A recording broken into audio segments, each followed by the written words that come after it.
आवाज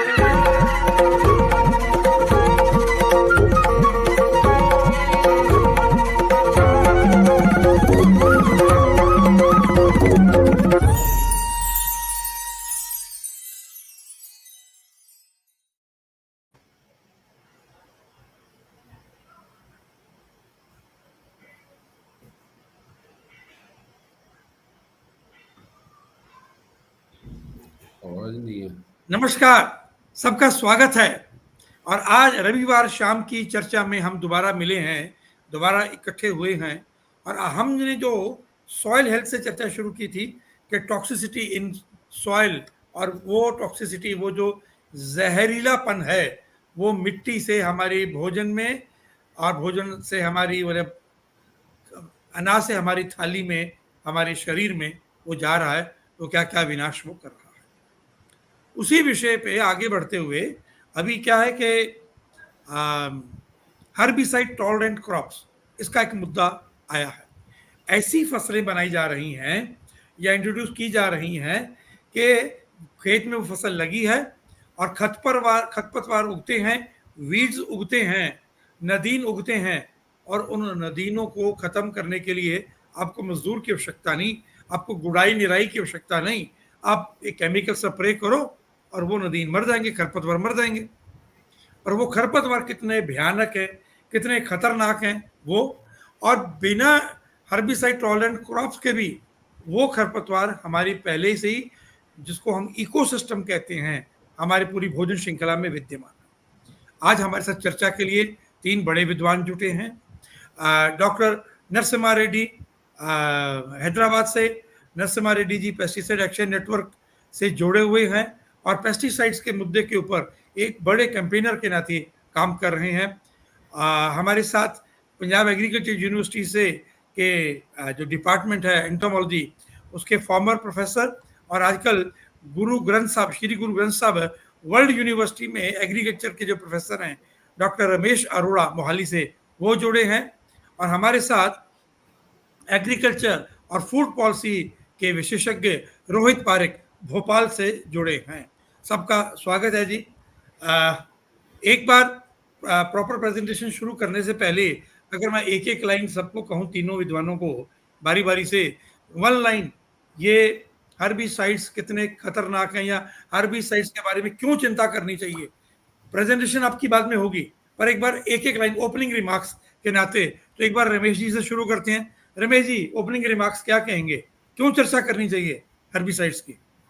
हर्बिसाइड का प्रयोग लगातार बढ़ रहा है, जबकि इंसेक्टिसाइड्स का प्रयोग घट रहा है। इसीलिए ज्यादा खतरनाक है, क्योंकि हम समझते ही नहीं कि हर्बिसाइड जहर है, जबकि इंसेक्टिसाइड का हमें पता लग चुका है कि इंसेक्टिसाइड जहर है। जी, नरसिम्हा रेड्डी जी। हर्बिसाइड जहर तो है ही है, इससे इंसेक्टिसाइड से ज़्यादा इसका दुष्प्रभाव हमारे को दिख रहा है। और दूसरा, ये ग्रामीण जो वातावरण में, पर्यावरण में और इकोनॉमी में इसका जो डिस्ट्रक्टिव पोटेंशियल है वो बहुत ज़्यादा है। एंड वो अपने को साफ साफ दिखाई दे रहा है क्या कि एग्रीकल्चर लेबर के ऊपर उसका असर है, और पानी के ऊपर, मिट्टी के ऊपर, और सेहत के ऊपर, एनिमल्स के ऊपर। तो ये पूरा complete environment is polluted by this herbicide, and it is increasing, and that's a problem.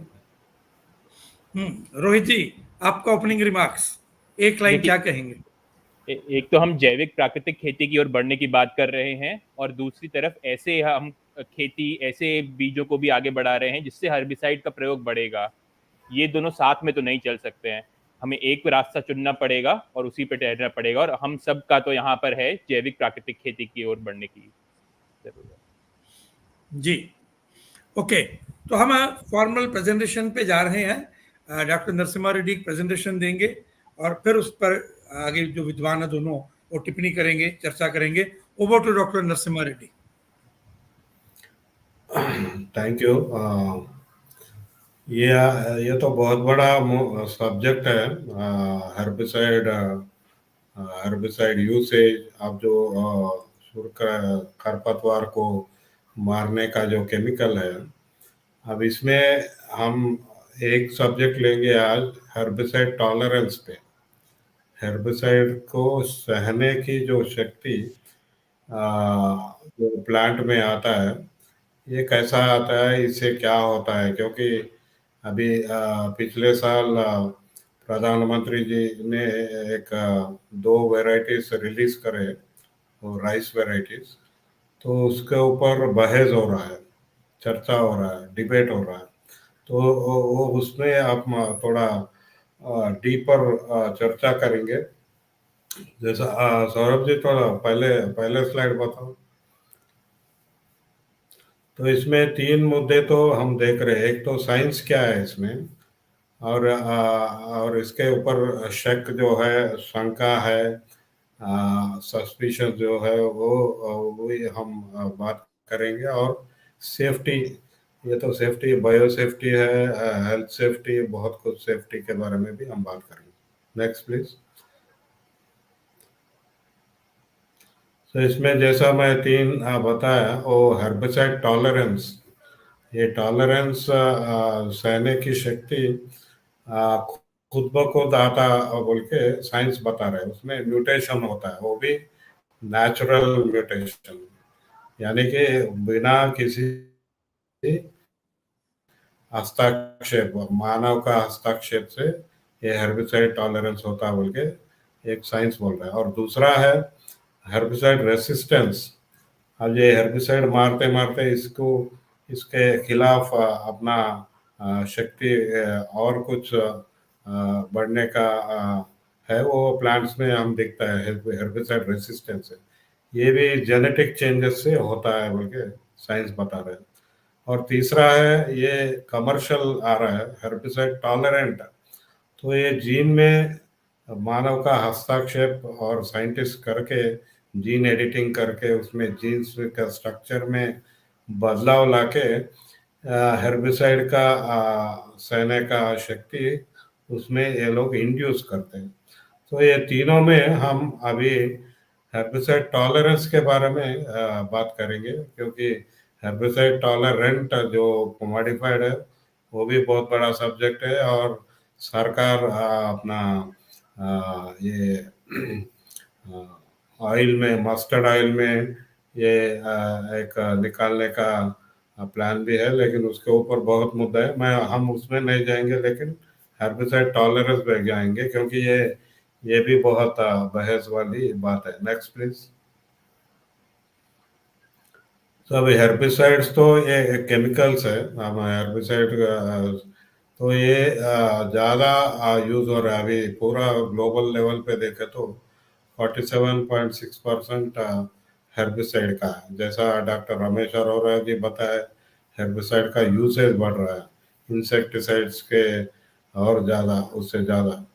और इंडिया में तो 2022 तक हमारा जो इंफॉर्मेशन है, 87 हेर्बिसाइड्स रजिस्टर हुआ इंडिया में। Next please. वो थोड़ा विंडो छोटा करो, इसमें आएगा सौरभ जी, पूरा टेक्स्ट नहीं आ रहा।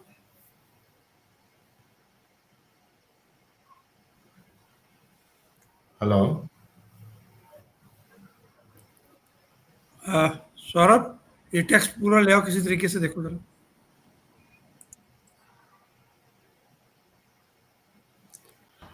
तो ये हेर्बिसाइड का यूसेज अपने को हर जगह यूसेज बढ़ रहा है, पहले ऐसा नहीं था। हम लोग आज एग्रीकल्चर लेबर का वेजेस बढ़ रहा है बोल के और कुछ रीजन देके हेर्बिसाइड यूसेज बढ़ रहा है। Can you change the next slide Saurabh ji? Okay. अच्छा, ये टेक्स्ट में कुछ प्रॉब्लम आ रहा है। तो ये जो इंडिया में 87 हेर्बिसाइड्स है, उसमें से 20 को हाईली हजार्डस पेस्टिसाइड का क्लासिफिकेशन है। I mean very very toxic, बहुत ज़्यादा टॉक्सिसिटी इसमें है, और इससे न्यूरोटॉक्सिसिटी होता है, रेस्पिरेटरी टॉक्सिसिटी, एंडोक्राइन टॉक्सिसिटी। तो बहुत तरीके से ये हेर्बिसाइड्स जो लाइफ फॉर्म में जो भी हो, या मानव हो या पशु हो या कीड़ा हो, तो उस सभी पे इसका जो इम्पैक्ट है, दुष्प्रभाव है, वो बहुत गहरीला है। Next please.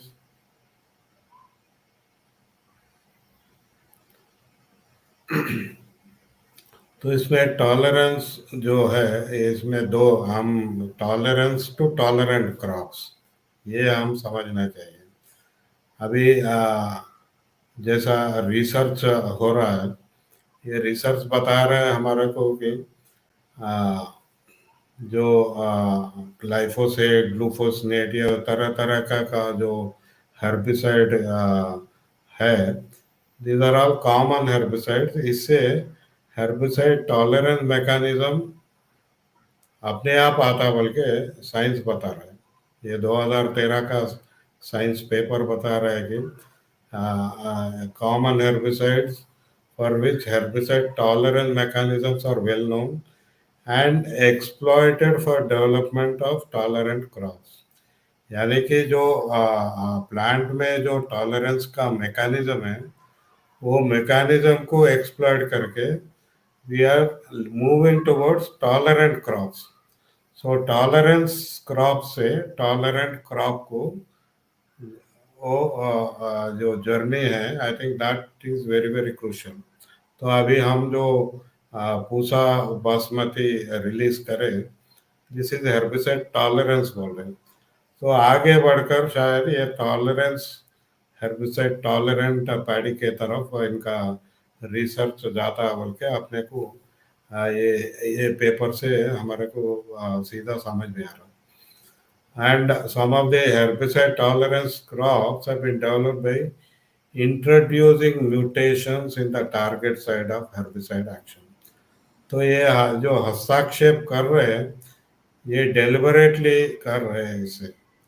So it only means जो म्यूटेशन हो रहा है, जैसा हम पहले बात कर रहे थे, ये म्यूटेशन नेचुरल म्यूटेशन का बात हो रहा है, लेकिन ये नेचुरल है या induced mutation, I think that is not clear, and that has to be established both by science and law, regulatory law। so ये हम बहुत समझ रहे हैं। अब ये हेर्बिसाइड से बहुत कुछ टॉक्सिसिटी है, उसमें रिप्रोडक्टिव टॉक्सिसिटी, जो you know next of spring आने का जो है, उसके ऊपर बहुत इम्पैक्ट है। ओवेरियन डिसफंक्शन है, रिड्यूस फर्टिलिटी है, स्पर्म कॉन्सेंट्रेशन कम होता है, जो बच्चा स्टिल बर्थ पैदा होने के पहले पेट में बच्चा मर जाता है।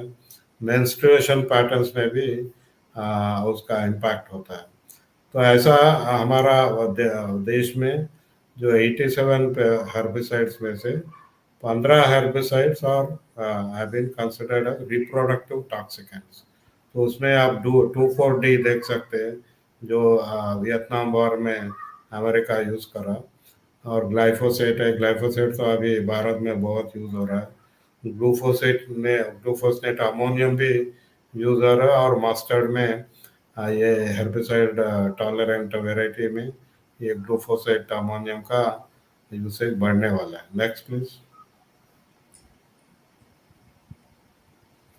तो the mechanism of reproductive toxicity ये तो है, तो कार्सिनोजन से होता है, endocrine disruption, cytotoxic and teratogenic. Teratogenic is generations के ऊपर इम्पैक्ट होता है, यानी कि एक्सपोजर एक आदमी को हुआ तो उनका पीढ़ी के ऊपर भी उसका इम्पैक्ट होता है। Next please.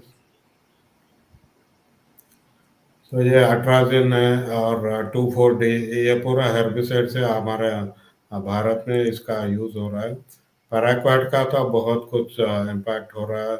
उड़ीसा में बुर्ला में एक अस्पताल है, वहाँ का डॉक्टर्स उसके बारे में वो बहुत काम चल रहा है उनका। लेकिन ये पैराक्वाट, अट्राजिन, 2,4-D से जो मरने वाले हैं एंड उसका ऊपर पेस्टिसाइड पॉइजनिंग जो हो रहा है, वो उनका पॉपुलेशन भी बढ़ रहा है। Next please. ये एंडोक्राइन डिस्ट्रप्शन ग्लाइफोसेट का है। Next next. ये डॉक्टर रेड्डी, ये या थोड़ा ये जो पीछे स्लाइड चली गई है जो हर्बिसाइड से, ये भी बताते जाइए अगर दुनिया में अगर कहीं बैन है और भारत में बैन नहीं है तो ये भी बताते जाइए थोड़ा सा।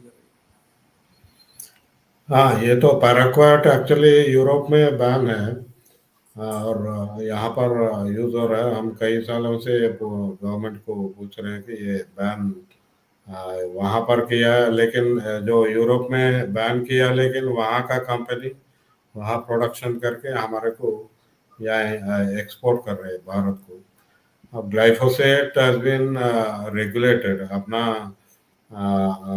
उसको बैन करने का प्रयास हुआ यूरोपियन यूनियन में, लेकिन वो आखिरी में थोड़ा इट कुड नॉट हैपन। पर तो लेकिन हमारा भारत में ग्लाइफोसेट का यूसेज के ऊपर पाबंदी है, जैसा पंजाब में, तेलंगाना में, आंध्र प्रदेश में, महाराष्ट्र में एक एक सीजन उसके ऊपर 60 डेज का बैन लगा हुआ है।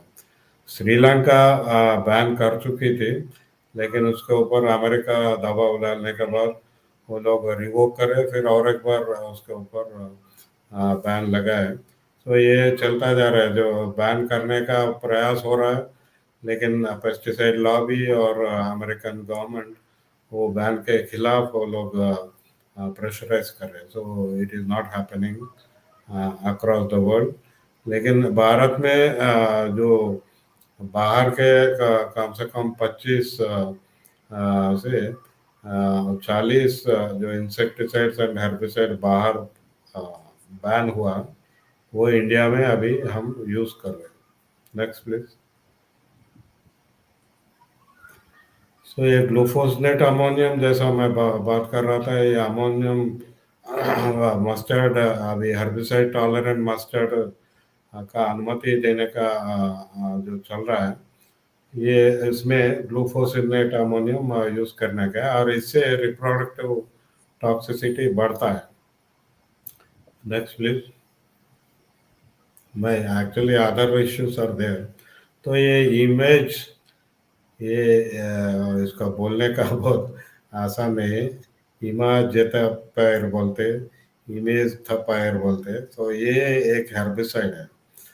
अब ये भारत में तो है, रजिस्टर्ड है, लेकिन ये यूसेज बहुत कम लगता है। हम हमारा जो क्षेत्र में हम काम करते हैं, मेरे को ये इसका तो बहुत कम दिखाई दिया, बट शायद यूसेज ज़्यादा है, डेटा नहीं है इसके ऊपर। तो लेकिन ये अभी हम जो हेर्बिसाइड टॉलरेंस का बात कर रहे हैं, इसमें इसका अहम भूमिका है, इसलिए हम इसको अभी डिस्कस कर रहे हैं। सो ये यूनाइटेड स्टेट्स में 1989 में रजिस्टर हुआ, बाद में कनाडा में, ऑस्ट्रेलिया में, इंडिया में और कई देशों में इसका यूज रजिस्टर है। And it is used to control weeds, जो खरपतवार है मक्का के ऊपर, सोयाबीन के ऊपर, ड्राई बीन, अल्फाल्फा और अदर जो भी क्रॉप्स है उसके ऊपर ये यूज करते हैं। और यूएसए में स्टडीज है, बहुत कम है वहाँ भी, उसका जो हेल्थ इफेक्ट्स है वो ज़्यादा स्टडीज नहीं है। और ग्राउंड वाटर में और सरफेस वाटर में इसका रेसिड्यूज वो लोग देख सके। So they have done studies and they found the residues in ground water and surface water. और जैसा मैं बोला, इसका जो स्टडीज तो बहुत कम है अभी तक। तो इसका म्यूटाजेनिसिटी और जेनोटॉक्सिसिटी विथ एक्सपोजर इन एनिमल्स है, उसका अभी तक एविडेंस नहीं मिला, ऐसा अमेरिकन रिसर्च पेपर बता रहे। इंडिया में शायद है या नहीं पता नहीं, हम देखना पड़ेगा। तो इसमें सिग्निफिकेंट बात ये है कि ये इमेज थपार से इससे ब्लैडर और कोलन कैंसर का रिस्क है, जो यूरिनरी ब्लैडर है और कोलन कैंसर का रिस्क है, ऐसा हमारे को रिसर्च है। तो ये पायरिडाइन हेर्बिसाइड है। Next please. तो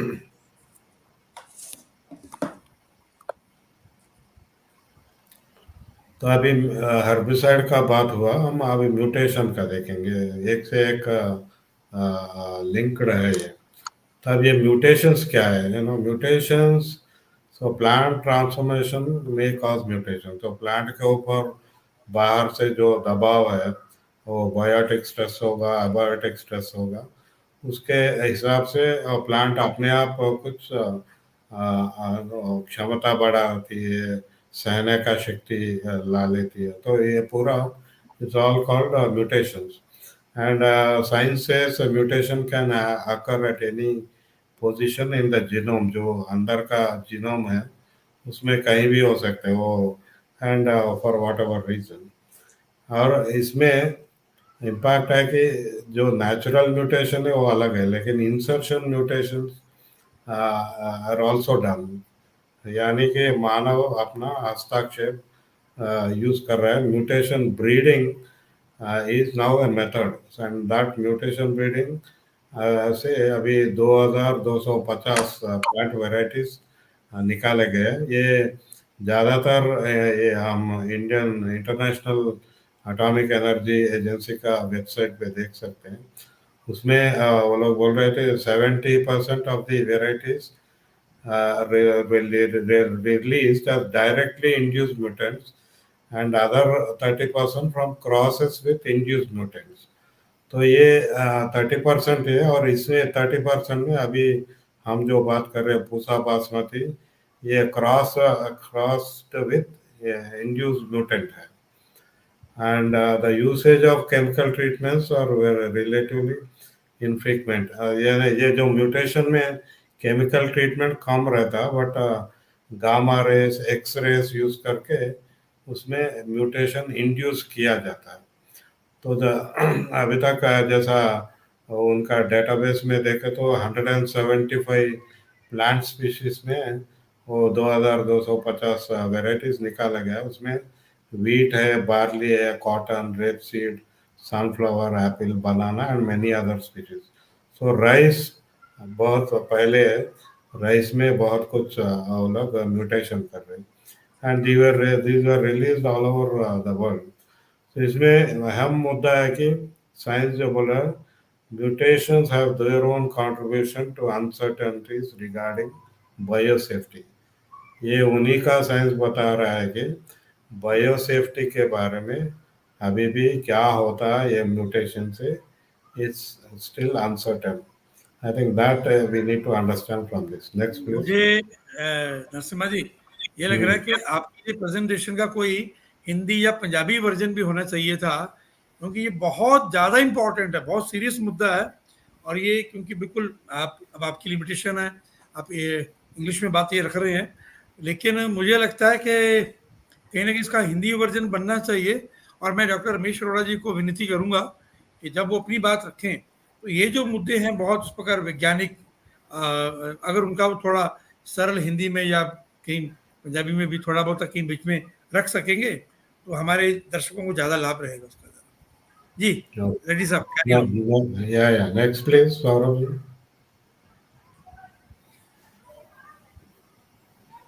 सौरभ, तो ये भी अभी आंकड़े देख सकते हैं, ये उनके उन्हीं का वेबसाइट से देखते हैं। तो राइस में जो म्यूटेशन है ये अभी तक सबसे ज़्यादा राइस में ही है, एंड 873 म्यूटेशन है। और जहाँ कॉन्टिनेंट का देखे तो एशिया में 2067 म्यूटेशन अभी तक रिलीज हुआ है। और जहाँ तक कंट्री का सवाल है, चाइना में बहुत ज़्यादा है, जापान में है, और तीसरी पोजीशन पे इंडिया है। इंडिया में 345 म्यूटेशन वेराइटीज रिलीज हुआ।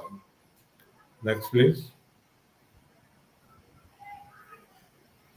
तो ये इनका डेटाबेस है, इसमें मैं सिर्फ आपको बता रहा हूँ, आप देख सकते हैं पूसा वेराइटीज जो है, पूसा पूसा बोल के, वो अभी ने 2000 1980 में, 1979, 1990, 1997 में ये रिलीज हुआ। तो अभी जो लेटेस्ट है वो ये डेटाबेस में हमारे को दिख नहीं रहा।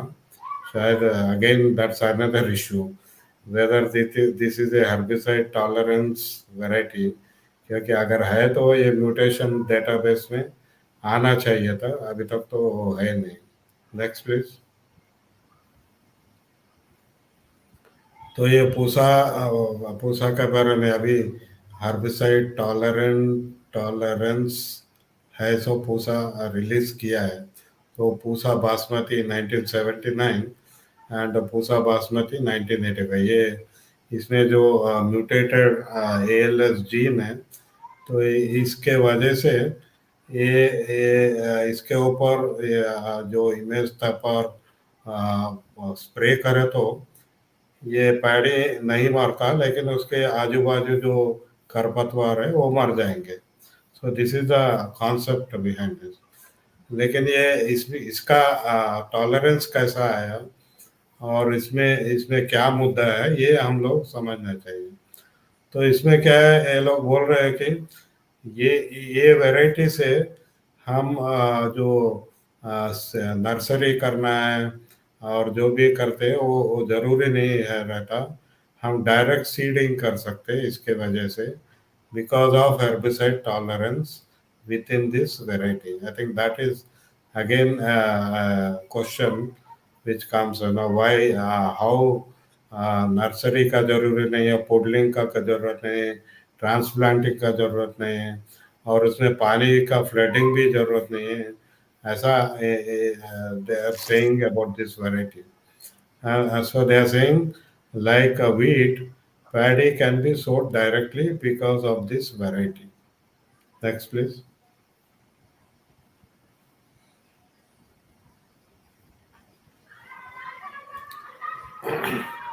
अब इसमें देखे, सॉरी, ये जो हर्बिसाइड है ये तो नॉर्मल पैडी पे यूज नहीं कर सकते, लेकिन only on this herbicide tolerant Pusa variety के ऊपर यूज कर सकते हैं।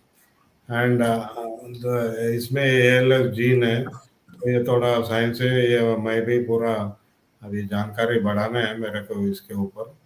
सो दे हैव लास्ट में आप देख सकते हैं Pusa basmati 1979 and 85 have been bred by crossing existing popular varieties Pusa 1121 and Pusa 1509 with Robin.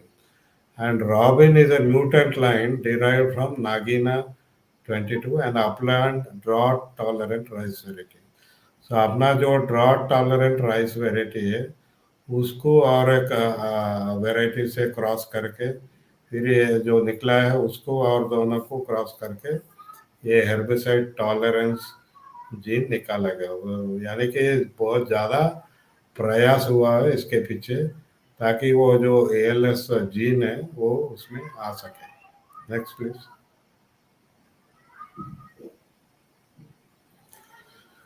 So they are already अभी पंजाब में हरियाणा में डायरेक्ट सीडिंग का काम चल रहा है in response to labour shortages. तो लेबर शॉर्टेज है इसलिए डायरेक्ट सीडिंग करो बोल रहे। सो दिस टॉलरेंस वैरायटी का जो रिलीज का मकसद है, लक्ष्य है, it also means they want a labor shortage, I mean responding to decrease in labor cost। तो लेबर कॉस्ट कम करने के लिए और पानी यूसेज कम करने के लिए ये टॉलरेंस वैरायटी लाया गया, ऐसा हम समझ सकते हैं। तो बट इसके ऊपर मेरे को अभी ये पढ़ा तो समझ में आया कि they are also recommending other herbicides इसके ऊपर यूज कर सकते हैं। अब when they are saying herbicide tolerance, they are saying tolerance is only for particular herbicide, लेकिन यहाँ आगे बढ़कर बोल रहा है कि आप और भी हेर्बिसाइड इसके ऊपर यूज कर सकते हैं। So this is again is I think a little suspicious kind of a conclusion we are getting out of it। और इससे क्या बोल रहे हैं कि आप DSR डायरेक्ट सीडिंग करने से 30% पानी कम लगेगा। और आपका जो बाकी हर्बिसाइड से ये इमेज तापार जो है, ये इसका कास्ट का बहुत कम है, इसलिए किसान के ऊपर जो कॉस्ट है वो भी कम होता बोल के ऐसा ये लोग बोल रहे हैं। Next please.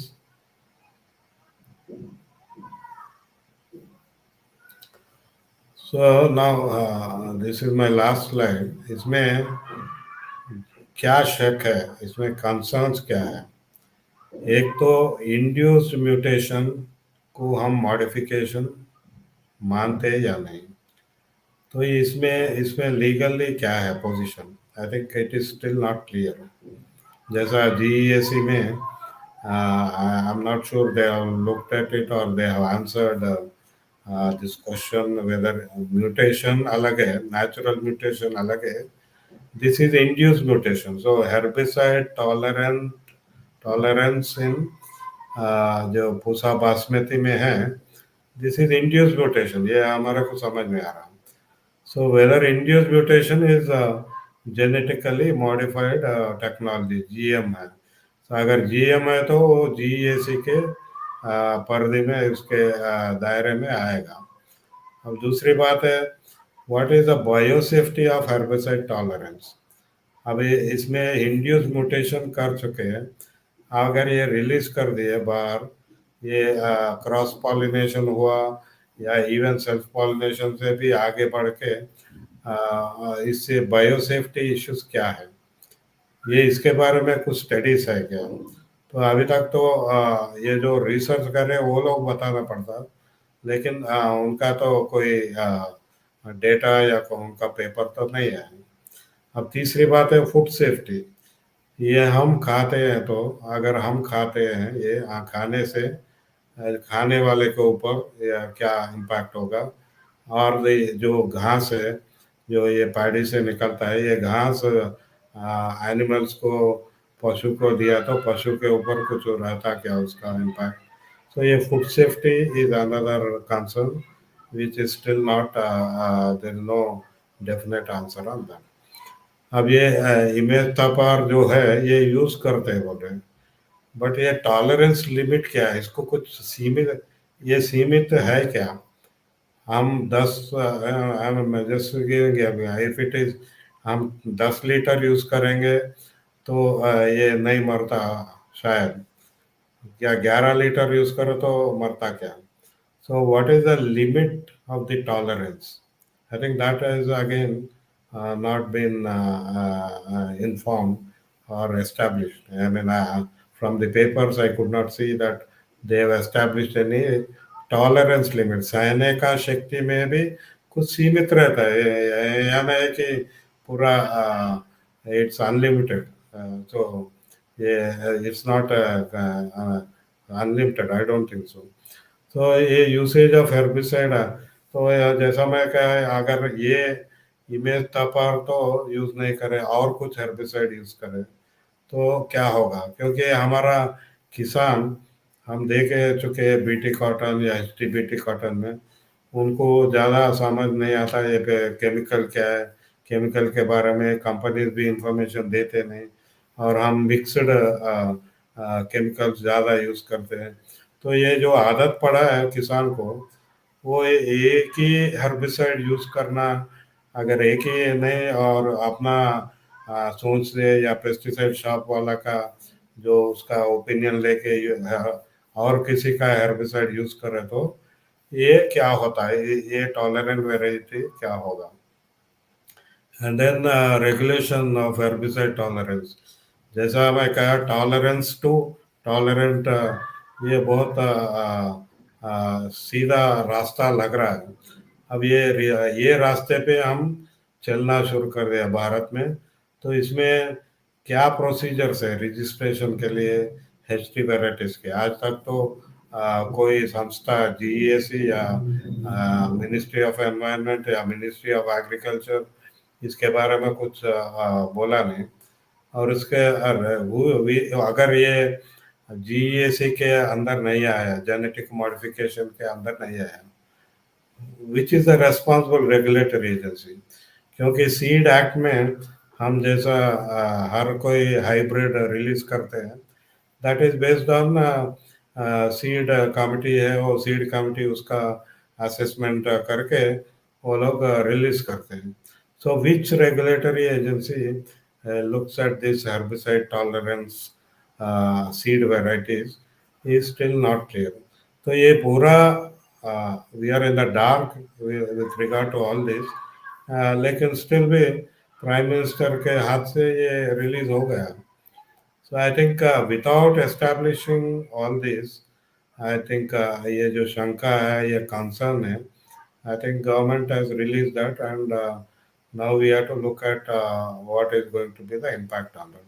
तो ये पूरा मुद्दा हमारा सामने है. We need a debate on this, and we need more science on this, more research on this. I'll stop here, and we'll have a discussion. Thank you.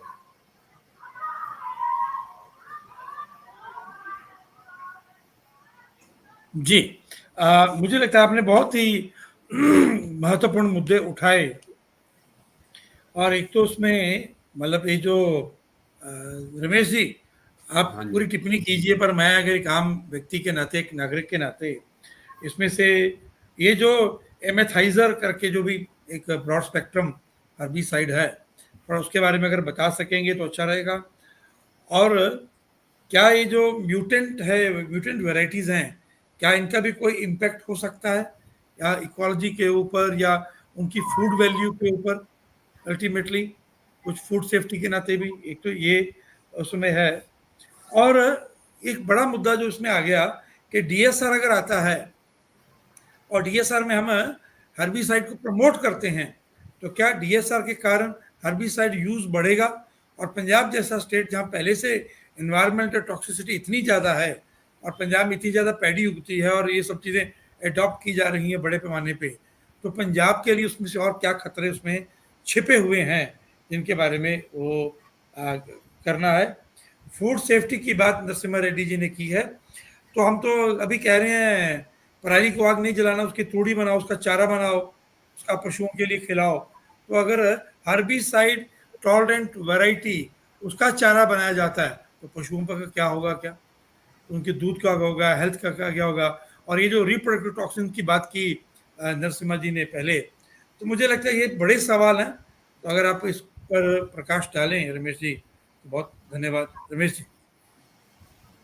धन्यवाद. सबसे पहले तो मैं उमेंद्र दत्त जी का बहुत धन्यवाद दूं कि उन्होंने खरपतवार नाशक जो रसायन है उनके एनवायरनमेंट के ऊपर जो असर है उसके बारे में ये गोष्ठी रखी, ये चर्चा रखी. क्योंकि अभी तक क्या हो रहा है कि इंसेक्टिसाइड एक्ट, पेस्टिसाइड एक्ट आया, लेकिन उसमें ज्यादातर रेगुलेशन इंसेक्टिसाइड्स के लिए लगाई गई. आज भारत दुनिया के 10 सबसे ज्यादा पेस्टिसाइड यूज करने वाले देशों में आ चुका है, और उसके अंदर भी जो सबसे ज्यादा यूजेज बढ़ रही है वो यही नदीन नाशक रसायनों की बढ़ रही है. जो कीटनाशक है उनका प्रयोग कम हो रहा है. तो नदीन नाशक के बारे में हमें बहुत क्रिटिकली सोचने की जरूरत है, क्योंकि इनके कई टाइप के इफेक्ट्स हैं.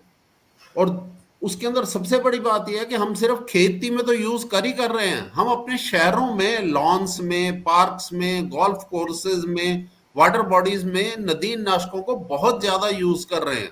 तो हमारे आसपास बहुत, यहां तक आपको जान के हैरानी होगी कि नदीन नाशक जो हैं वो डायपर्स के अंदर मिले हैं टेस्टिंग में. वो जो सर्जिकल गॉज आपके अंदर ऑपरेशन के बाद या जख्म के बाद पट्टी बांधी जाती है उसमें मिले हैं. तो इसका मतलब यह है कि हम इनसे बच ही नहीं सकते, हमारे चारों तरफ हैं. जब 1964 में रैचल कार्सन की बुक आई, किताब आई, वो साइलेंट स्प्रिंग, उसने हमें बताया कि अगर रसायन अनरेगुलेटेड यूज होंगे तो हमारे एनवायरनमेंट का क्या हाल होगा. तो वो उन्होंने ज्यादातर डीडीटी के बारे में फोकस किया था, क्योंकि डीडीटी उसी टाइम 40s में आई थी, तो 50s में वाइड स्प्रेड यूज हुई, और 60 में उनकी बुक आ गई, 64 में. अभी रिसेंटली एक बुक आई है, द मॉन्सेंटो पेपर्स, वो एक नदीन नाशक के बारे में है, 2021 में आई है. ये भी एक अमेरिकन इन्वेस्टिगेटिव जर्नलिस्ट हैं, कैरी गिलम, उन्होंने लिखी है कि कॉरपोरेट वर्ल्ड किस तरीके से डाटा को मैनिपुलेट करता है, लीगल सिस्टम को मैनिपुलेट करता है, एविडेंस को ट्विस्ट करता है, ताकि उनका नदीन नाशकों की सेल बंद ना हो और अपनी रिस्पॉन्सिबिलिटी वो जो नुकसान कर रहे हैं एनवायरनमेंट का और ह्यूमन हेल्थ का, उसके लिए अपनी रिस्पॉन्सिबिलिटी से भागने के लिए।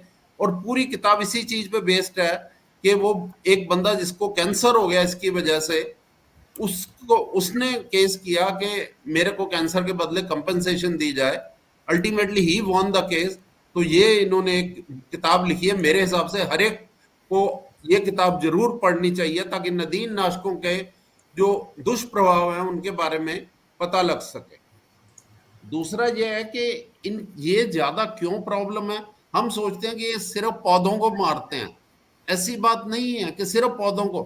जो जिस टाइप का इनका असर है लिविंग सिस्टम के ऊपर, इनका जो मिट्टी के अंदर अर्थवॉर्म है, सॉइल माइक्रोब बहुत ज्यादा इंपॉर्टेंट हैं। जो माइक्रोब्स हैं हमारी नाइट्रोजन फिक्सेशन भी वही करते हैं, हमारी नाइट्रिफिकेशन भी वही करते हैं, और उनके ऊपर क्या इफेक्ट है ये हमें बहुत क्रिटिकली स्टडी करना पड़ेगा। क्योंकि जो भी हम नदीनाशक फसल पे लगाते हैं, या तो उसकी वोलेटिलाइजेशन, एक ये और बहुत ही खतरनाक चीज जो नदीनाशक से होती है, वोलेटिलाइजेशन। वोलेटिलाइजेशन क्या है कि जो हम खेत के अंदर हमने स्प्रे किया उसका जो उड़ के हवा में चला जाता है, तो वो चला गया तो हम भी सांस में लेंगे और वहां और भी जो जीव हैं वो भी अपनी सांस में उनके साथ जाएगा। दूसरी चीज है लीचिंग। लीचिंग क्या है कि वो धरती के अंदर जा रहे हैं, या तो मिट्टी में होंगे, मिट्टी के अंदर जो तरह तरह के जीव हैं, जैसे मैंने आपको बताया माइक्रोब्स हैं, अर्थवॉर्म्स हैं, स्प्रिंग टेल्स हैं, उनके ऊपर असर करेगा। या फिर नीचे जो हमारा ग्राउंड वाटर है उसमें चला गया। जब ग्राउंड वाटर में चला गया तो जब हम ट्यूबवेल से पानी निकाल के पियेंगे तो उसके अंदर आएगा, सारा पानी हमें ट्यूबवेल से मिल रहा है। तीसरा जो है वो, डॉक्टर साहब ये नीचे मतलब जो 100-200 फुट की गहराई पे पानी है, ये हर्बिसाइड नदीनाशक वहां भी पहुंच जाएगा? पहुंच जाएगा। लीचिंग का मतलब ये है अभी नीचे लीच होके वहां तक जा रहा है, वो पहले ही जा रहा है। कितनी गहराई तक जा सकता है? सर्जिकल गॉज और डायपर्स तक पहुंच गया, कोई चीज सेफ नहीं है, सबके अंदर है। फिर तीसरी है रन ऑफ। रन ऑफ का मतलब है कि जो नदियों के अंदर पहुंच जाएगा खेत से, तो नेचुरली अगर नदियों में पहुंच गया तो फिर हम पिएंगे भी और हम खाएंगे भी। तो इसलिए हमें फिर यह है कि जब ये धरती में जो इसका हिस्सा रह गया ना, वो इसको कहते हैं रिकैल्सिट्रेंट। रिकैल्सिट्रेंट का मतलब है कि वो ब्रेक डाउन नहीं होता, वो बहुत बहुत टाइम सॉइल के जो पार्टिकल है ना धरती के, उनके साथ चिपक जाता है, उनके अंदर अट्रैक्शन है, एड्सॉर्प्शन हो जाती है उसकी, और वहीं पड़ा रहता है। तो जब भी आप उसके अंदर कोई अगली फसल उगाओगे, आपने इसको जो है अप्लाई किया राइस के ऊपर, जो अभी वेराइटीज रिलीज हुई हैं, तो जो उससे अगली फसल आएगी उसके अंदर भी इसका असर आएगा, क्योंकि ये ऑलरेडी धरती में पड़ा हुआ है और काफी हाई कंसेंट्रेशन में पड़ा हुआ है। तो अगली फसलों, डॉक्टर साहब मैं थोड़ा स्पष्ट कर दूं, करता चलूं साथ साथ अच्छा रहेगा। आपका ये कहना है कि आपने ये हर्बिसाइड टॉलरेंट जो धान लगाया, वो काटने के बाद आपने वहां गेहूं बिजाई की, तो उस गेहूं में भी ये चला जाएगा अपने आप? हाँ, उसका असर आएगा उसके ऊपर भी। जो भी फसल लेंगे, गेहूं लेगी, सरसों ली, जो भी लेगी, हाँ, जो भी फसल लेंगे वहां पर, खासकर कई सेंसिटिव क्रॉप्स हैं, उन सेंसिटिव क्रॉप्स के अंदर असर आएगा। जी जी जी जी, ये सारे हार्मफुल इफेक्ट्स हैं जिनकी वजह से नदीन नाशकों का कंट्रोल करना बहुत ज्यादा जरूरी है। भी हमें ध्यान रखने की जरूरत है कि हम नदीन नाशक के प्रयोग को और सारे पेस्टिसाइड ग्रुप्स के प्रयोग को, जैसे इंसेक्टिसाइड यूज कम हो रहा है, हमें हर्बिसाइड यूज भी कम करने की जरूरत है। इसके ऊपर ध्यान देना पड़ेगा।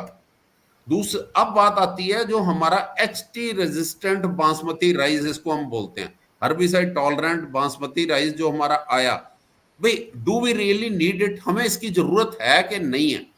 एक तरफ तो हम कह रहे हैं कि हम पर्यावरण को बचाने के लिए, अपनी सेहत को बचाने के लिए पेस्टिसाइड यूज को मिनिमम करेंगे। तो मिनिमम करने के अंदर फिर हम ऐसी फसल लगाना चाहते हैं, ऐसी वैरायटी लगाना चाहते हैं जो इसके प्रयोग को बढ़ावा देगी। तो क्या हमें इसकी जरूरत है? जहां तक DSR की बात है, DSR एक अलग टेक्नोलॉजी है, डायरेक्ट सीडेड राइस। दो तरह की टेक्नोलॉजीज है राइस के अंदर। एक है ट्रांसप्लांटेड पडलिंग राइस, जो पारंपरिक तरीका है वो ट्रांसप्लांटिंग का, वो। दूसरा है डीएसआर। तो डीएसआर में क्या है कि हमारे को डायरेक्ट हम लगाते हैं, उसके अंदर लेबर की सेविंग है 40 से 50%, 30 से 40% पानी की सेविंग है, और 60% हमारी फ्यूल की एनर्जी की सेविंग है। और जो हाइड्रोकार्बन्स जो रिलीज होते हैं, ग्रीन हाउस गैसेज, उनका भी कंसेंट्रेशन जिसकी वजह से क्लाइमेट चेंज होती है वो भी कम होता है। लेकिन डीएसआर यूज करने के लिए हमें एचटी वैरायटी लाना जरूरी नहीं है। उसमें यह है कि डीएसआर के अंदर एक प्रॉब्लम आती है कि नदीन जो है ज्यादा होते हैं as compare to TPR rice. जो ट्रांसप्लांटेड राइस के अंदर पानी जी खड़ा जी होता है, जी इसलिए जी वहां जी पर नदीन कम होते हैं। जो हमारा डीएसआर है उसमें नदीन ज्यादा होते हैं।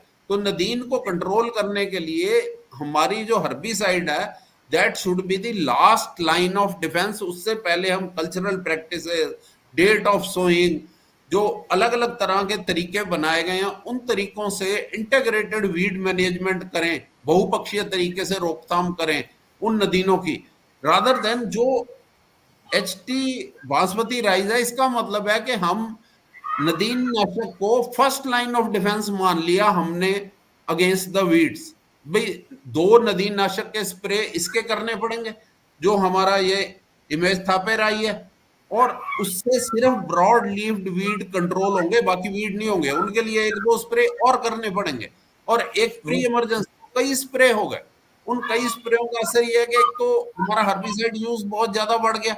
दूसरा एक बड़ा फायदा डीएसआर राइस का था भी, कॉस्ट ऑफ कल्टीवेशन हमारी कम हो रही थी। जब हम इतने सारे हर्बिसाइड स्प्रे कर देंगे तो कॉस्ट ऑफ कल्टीवेशन तो बढ़ गई, एनवायरनमेंट को पॉल्यूट कर दिया, कॉस्ट ऑफ कल्टीवेशन बढ़ गई। जब कॉस्ट ऑफ कल्टीवेशन बढ़ जाएगी तो फार्मर को कैसे फायदा होगा। और जी दूसरा ये है कि जो एमएस थापर है, ये अकेला काम नहीं करेगा, इसके साथ ग्रासी वीड्स को ये कंट्रोल नहीं कर रहा। तो ग्रासी वीड्स के लिए हम एक और नदीन नाशक अप्लाई करेंगे कोई भी।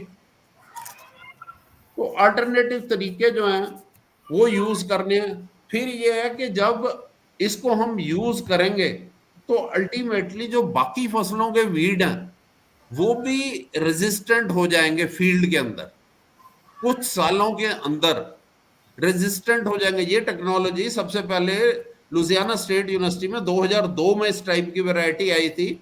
तो ब्राजील के अंदर ये पाया गया कि 5 साल से पहले पहले जो बाकी वीड्स हैं वहां पर वो भी रेजिस्टेंट हो जाते हैं। तो हमारे भी 4-5 साल में रेजिस्टेंट हो जाएंगे।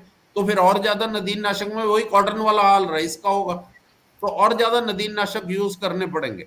इसलिए ये है कि हम डीएसआर को यूज करें, क्योंकि डीएसआर से पानी भी बच रहा है, डीएसआर से हमारी लेबर भी सेविंग हो रही है। लेकिन डीएसआर के अंदर कन्वेंशनल वैरायटी यूज करें। हम जो हर्बिसाइड टॉलरेंट वैरायटी को लाने की ऐसी आवश्यकता नहीं है कि उससे हम अपने सिस्टम को पल्यूट कर लें, ये है। और फिर जो ये इमेजाथाइपर है ये काफी परसिस्टेंट है, और इसका अगली सेंसिटिव क्रॉप्स के ऊपर काफी असर कई जगह पे देखा गया है। सो इंटीग्रेटेड वीड मैनेजमेंट करें हम डीएसआर राइस के अंदर, बजाय इसके कि हम उसके अंदर जो है हर्बिसाइड टॉलरेंट वैरायटी को लाएं। जो माइक्रोबियल कम्युनिटी है सॉइल की, उसके ऊपर इमेज थापर का क्या असर होगा ये अभी तक किसी ने स्टडी ही नहीं किया। असली जो प्रोडक्टिविटी है हमारी सॉइल माइक्रोब्स के साथ है, और सॉइल माइक्रोब को ये क्या कर रहा है ये अभी तक हमने देखा नहीं। अर्थवॉर्म को क्या कर रहा है ये अभी तक हमने देखा नहीं, और हम रिलीज कर दी हमने ऑलरेडी वैरायटी। इस साल IARI फार्मर्स को सीड दे रही है पिछले कुछ दिनों से कि तुम ये बीजो, तो it is already in the field.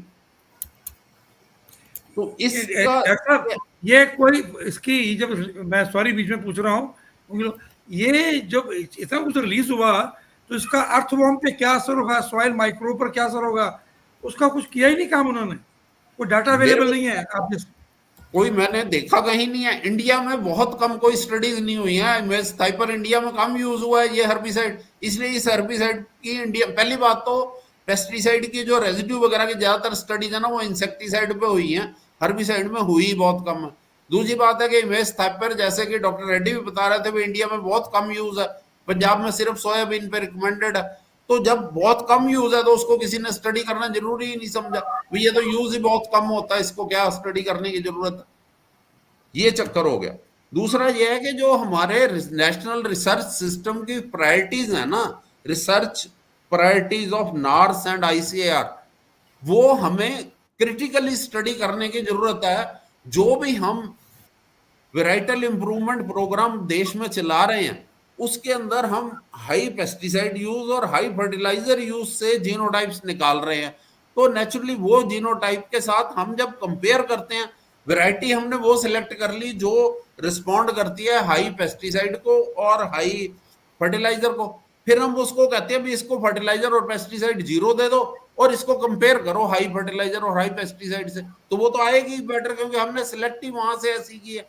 हम एक अलग सिस्टम बनाएं जिसके अंदर वो वैरायटीज चुने जो कि कम फर्टिलाइजर और कम पेस्टिसाइड या 0 पेस्टिसाइड के साथ अच्छी यील्ड दे रही हैं, उनके साथ कंपेयर करें। वो तो स्टडी ही नहीं हो रही, क्योंकि हमारा सारा varietal improvement programme under high pesticide and high fertiliser usage चल रहा है।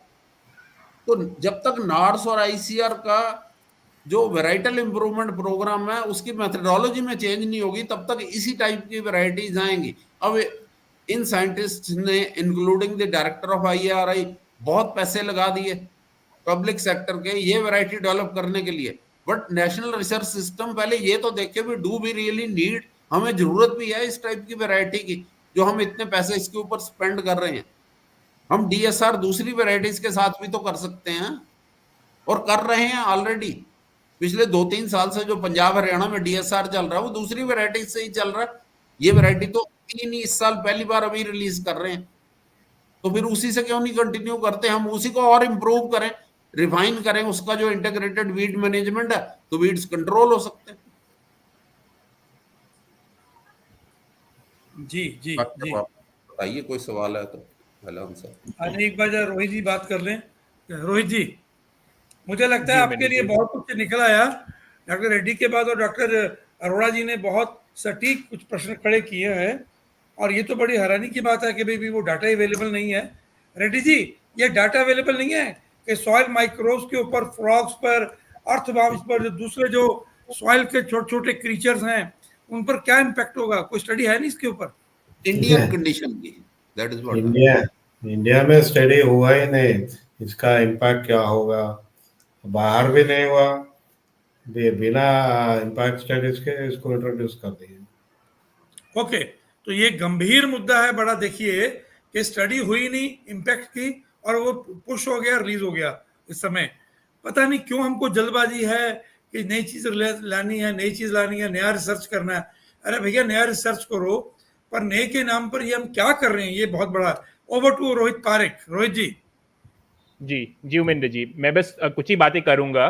रमेश अरोड़ा जी और नरसिम्हा गारू ने काफी सारी बातें रखी दी हैं, कुछ बातें जिन पे थोड़ा सा और ध्यान लाना था मुझे। मेरा स्क्रीन दिख रहा है ना?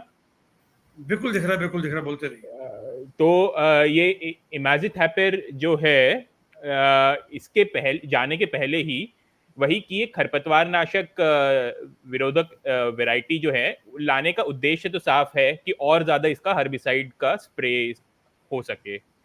अब हम तो जहां पर हम जैविक प्राकृतिक खेती वाली बात कर रहे हैं, मैं जो शुरुआत में जो बात रखा था वहीं से आगे लेके जाता हूं, तो हमारे पास तो खरपतवार नाशक की तो कोई जरूरत होनी नहीं चाहिए। हम बिना उसके ही खेती की हम बात करते हैं और उसी तरफ देश भी आगे बढ़ना चालू किया है। अब इसी केमिकल को अगर देखें, इमेजिथैपिर को, ये अपने आप में 29 देशों में इसका प्रयोग अलाउड नहीं है। अब ऐसे रसायन को लाना को बढ़ावा देना, जो कि ऑलरेडी कई सारे देशों में अलाउड नहीं है, यूरोपियन यूनियन वगैरह में अलाउड नहीं है ये, वो कितनी समझदारी की बात है वो तो एक चर्चा का विषय है। मैं थोड़ा और ये नरसिम्हा गारू ने जो ये म्यूटाजेनेसिस म्यूटेशन ब्रीडिंग की जो बात, आगे बढ़ने से पहले, अगर यूरोपियन यूनियन में लागू नहीं, अलाउड नहीं है, और ये पंजाब के तो जो बासमती, हरियाणा का बासमती, ये तो यूरोप एक्सपोर्ट करते हैं, तो फिर ये एचटी बासमती एक्सपोर्ट कर पाएंगे क्या? फिर तो हमारी जो एक्सपोर्ट मार्केट है बासमती की, उस पर भी इम्पैक्ट आएगा। बिल्कुल आ सकता है। वो कितना उसका रहे, आपका रेसिड्यू कितना रहे, यूरोप में रेसिड्यू भी वो एक देखना रहेगा। कि यानी पेस्टिसाइड का यूजेज तो अलाउड नहीं है, वहां पर रेसिड्यू के लिए ये वो चेक करते हैं क्या, उसके ऊपर भी एक बार अपन को थोड़ा देखना पड़ेगा, तब उसमें हम थोड़ा और बात कर पाएंगे, और वही उसका कितना रेसिड्यू रहता है। दूसरा जी अपनी बात दूसरी बात जो ये नरसिम्हा गारू ने भी जो थोड़ा टच किया था कि इसे बताया जा रहा है कि ये म्यूटाजेनेसिस म्यूटेशन ब्रीडिंग के आधार पर इसको बनाया गया है। अब सरल भाषा में देखें तो म्यूटाजेनेसिस म्यूटेशन ब्रीडिंग रहता है कि उसमें किसी रसायन किसी केमिकल का इस्तेमाल करके या फिर एक्सरे गामा रे का इस्तेमाल करके डीएनए में कुछ बदलाव आए। अब इसमें इथाइल मीथेन सल्फोनेट ईएमएस करके एक है रसायन, उसके माध्यम से इन्होंने डीएनए में बदलाव किया है। अब फिर से अगर हम यूरोपियन लॉ देखें तो म्यूटाजेनेसिस जो है उसको जेनेटिक मॉडिफाइड जीएम टेक्निक ही मानते हैं, पर जीएम रेगुलेशन में उसको कंसिडर नहीं उनको माना नहीं जाता है, क्योंकि ये मान लीजिए तकरीबन 100 साल से ये हो रहा है, और जीएम में हम पिछले जो 20-30 साल में जो बदलाव हुए हैं, जो ट्रांस जेनेसिस हुआ है, ये सब तकनीकों को हम जीएम में मानते हैं। और उसी कारणवश म्यूटाजेनेसिस म्यूटेशन ब्रीडिंग पर उतना हमारा बहुत ज्यादा ध्यान भी नहीं गया है सभी देशों में कि उसके क्या प्रयोग आ रहे हैं, पर कुछ कुछ उसके ऊपर स्टडी जरूर हुए हैं। एक स्टडी ये हुई थी कि जो फ्रूट फ्लाइज हैं उसमें जब म्यूटेशन जो हुए तो ज्यादातर म्यूटेशन से उनके ऊपर दुष्प्रभाव पड़ा है। एक और स्टडी हुआ था कि म्यूटाजेनेसिस और जेनेटिक इंजीनियरिंग को देखें तो अगर जब उनके इम्पैक्ट को देखें तो दोनों में हमें बराबर मजबूत रेगुलेशन की जरूरत है। अब भारत में म्यूटाजेनेसिस जो कि ये हर्बिसाइड टॉलरेंट राइस में भी म्यूटाजेनेसिस से ही बोल रहे हैं किया गया है। बार्क जो है भाभा एटॉमिक रिसर्च सेंटर, ये कई सारी फसलों में म्यूटाजेनेसिस करता है, कई सारे तिलहन दलहन थोड़ा चावल वगैरह इन सब में भी होता है। अब लेकिन उसका रेगुलेशन क्या पर्याप्त है नहीं है, उसके ऊपर वो एक अलग गहरा विषय है जिस पे हम सबको भी इसमें थोड़ा और ज्यादा अध्ययन करने की जरूरत है कि क्या वो असल में सुरक्षित है, क्या उसका प्रभाव पड़ रहा है। ये ईएमएस की ही बात कर ले, ये जो इथाइल मीथेन सल्फोनेट है, ये अपने आप में कार्सिनोजेनिक है, ये अपने आप में टेरेटोजेनिक है। मतलब जो माताएं जिनके कोख में जो भ्रूण जो शिशु हैं उनका इस पे दुष्प्रभाव पड़ता है, उस माध्यम से इसको तैयार किया गया है। अब उसका क्या प्रभाव पड़ रहा है, ये सब बहुत इसमें अलग अलग विषय खुल के आ रहे हैं। हर्बिसाइड वाला विषय तो एक है ही, पर और भी विषय हैं। ये डीएसआर वाली बात भी थोड़ी और क्या विषय है, बोलते जाइए, खोलिए ना। जी हाँ, तो ये म्यूटाजेनेसिस जो है, ये म्यूटेशन ब्रीडिंग, इसी को ही हमें काफी और गहरा इस पे चिंतन अध्ययन करने की जरूरत है कि क्या उसका रेगुलेशन जो है वो जीएम के तात्पर्य में म्यूटाजेनेसिस बोल रहे हैं, थोड़ा हिंदी में खोल के बताने की कोशिश कीजिए, आम किसान को समझ में आए। जी तो ये तैयार, मैं फिर से एक बार कोशिश करता हूं कि ये जो बीज जो तैयार होते हैं म्यूटाजेनेसिस वाले, वो बीज ऐसे होते हैं कि इसमें भी वही डीएनए में बदलाव करने की कोशिश होती है, और इसमें डीएनए में इस तरीके से बदलाव किया गया है।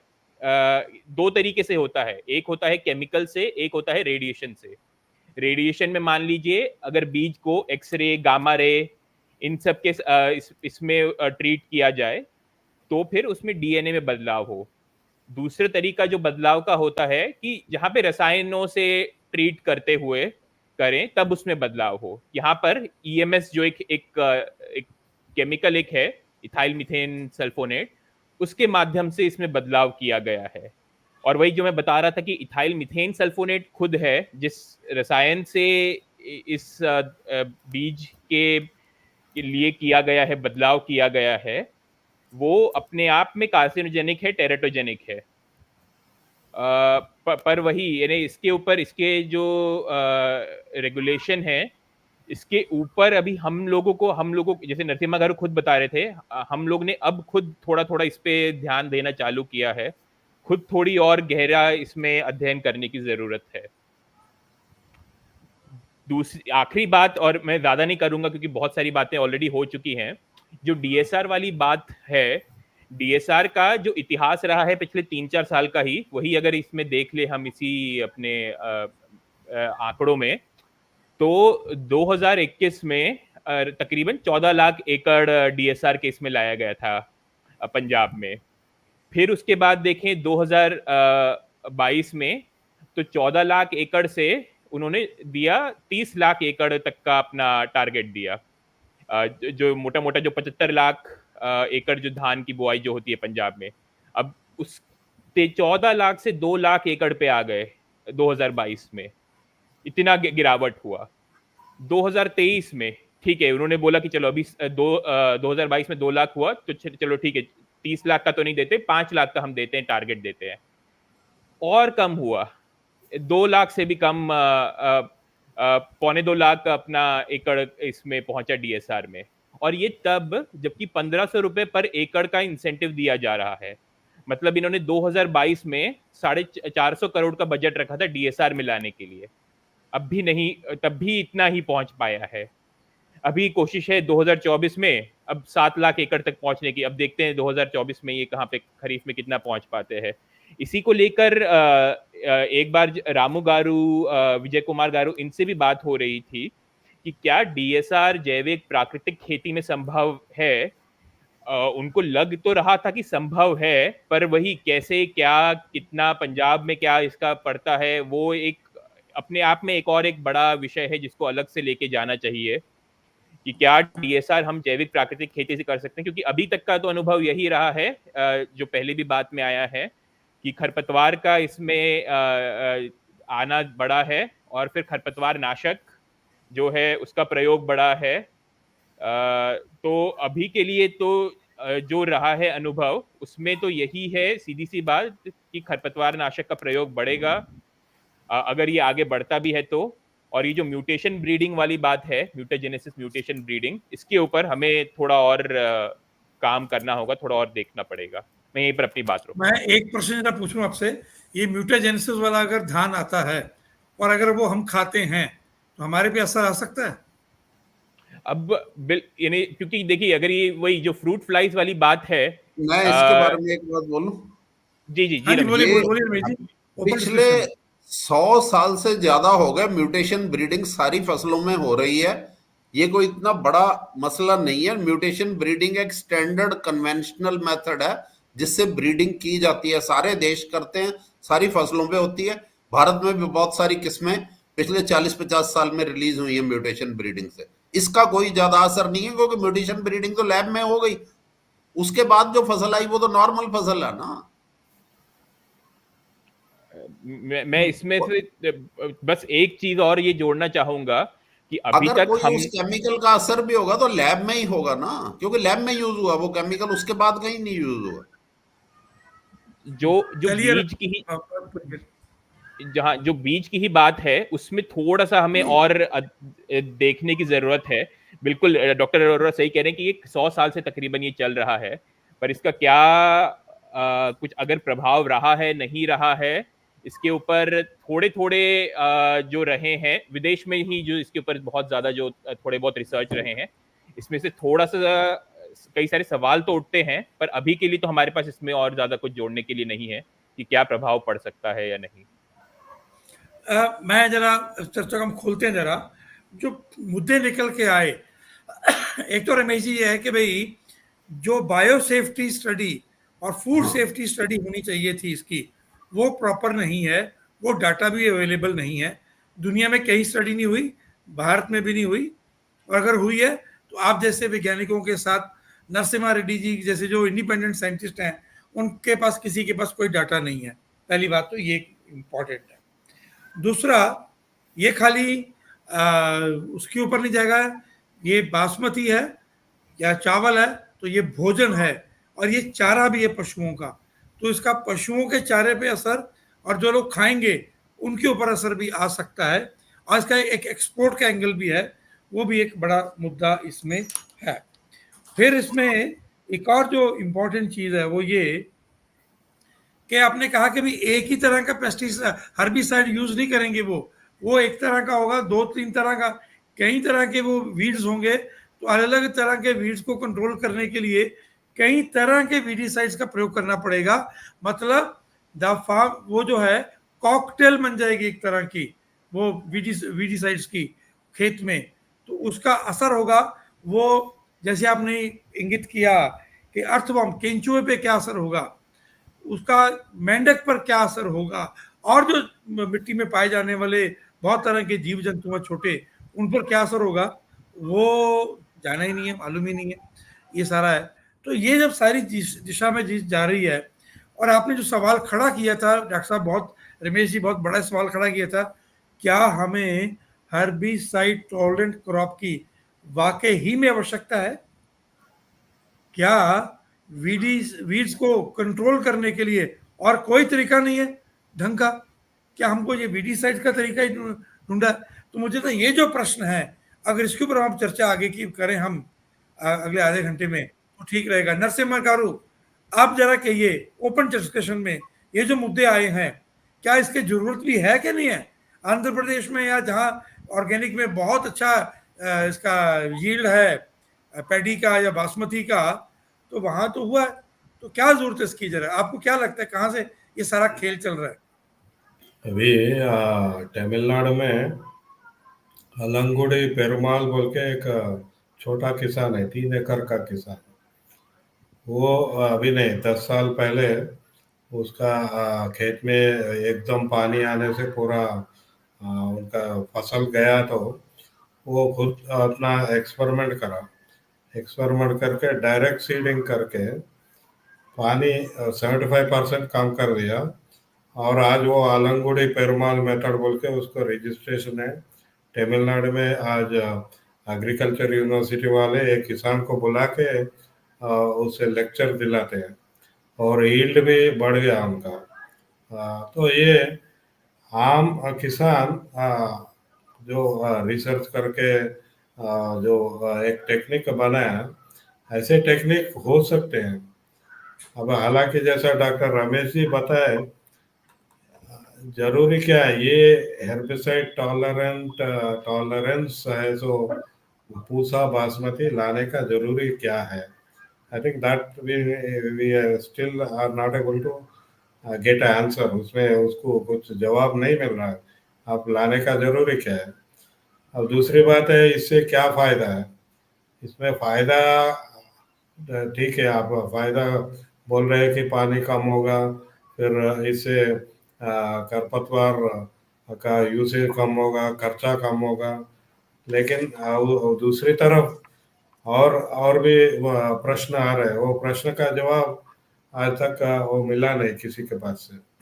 उसमें हालांकि एडिशनली अभी मैं देख रहा था, ये ALS gene, doctor Ramesh ji बताना, ALS gene has been induced into this variety, and ALS gene is associated with health में, मैं देखा तो हेल्थ में कैंसर के साथ जुड़ा हुआ, रेयर जेनेटिक डिसऑर्डर एक है उसके साथ जुड़ा हुआ, और तरह तरह के जेनेटिक कंडीशन से ये ALS जीन का ताल्लुक है बोल के साइंटिफिक पेपर बता रहे।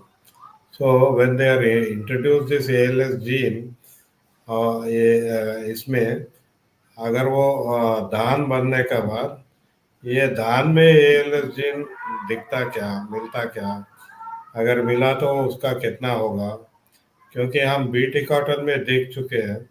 बीटी में पहले वो बोले कि आप BT1 BT2 डाले, और बीटी सीधा वो बोल में दिखेगा, और वो बोल वाम जो है वो खा के मर जाएंगे। ये था लैब का साइंस।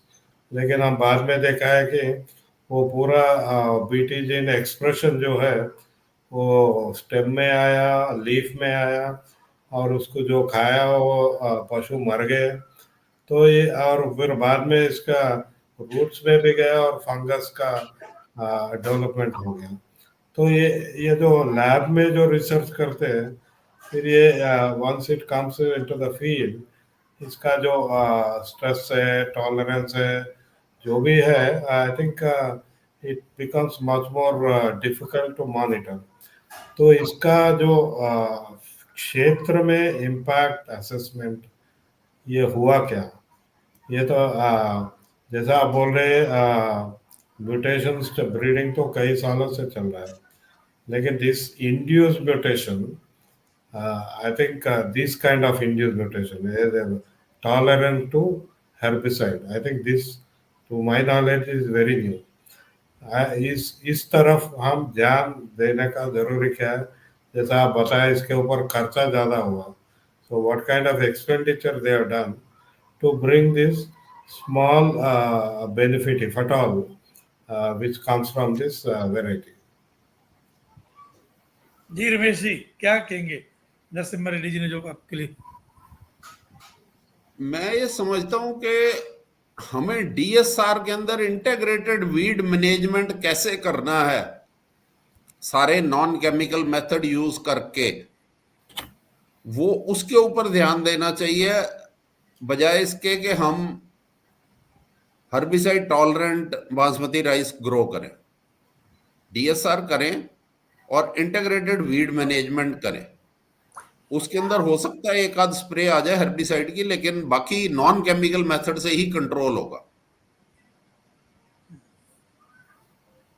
जी, इसमें डॉक्टर साहब जो इन्होंने नरसिम्हा जी ने बात कही, क्या ये जो आप इंटीग्रेटेड वीड मैनेजमेंट की बात कर रहे हैं, गवर्नमेंट एक तरफ तो मनरेगा दे रही है और मनरेगा के दिन बढ़ाने हैं, उसकी दिहाड़ी बढ़ानी है, पैसा देना ज़्यादा देना है ओवर, तो क्या ये वीडिंग को मनरेगा से फंड नहीं किया जा सकता?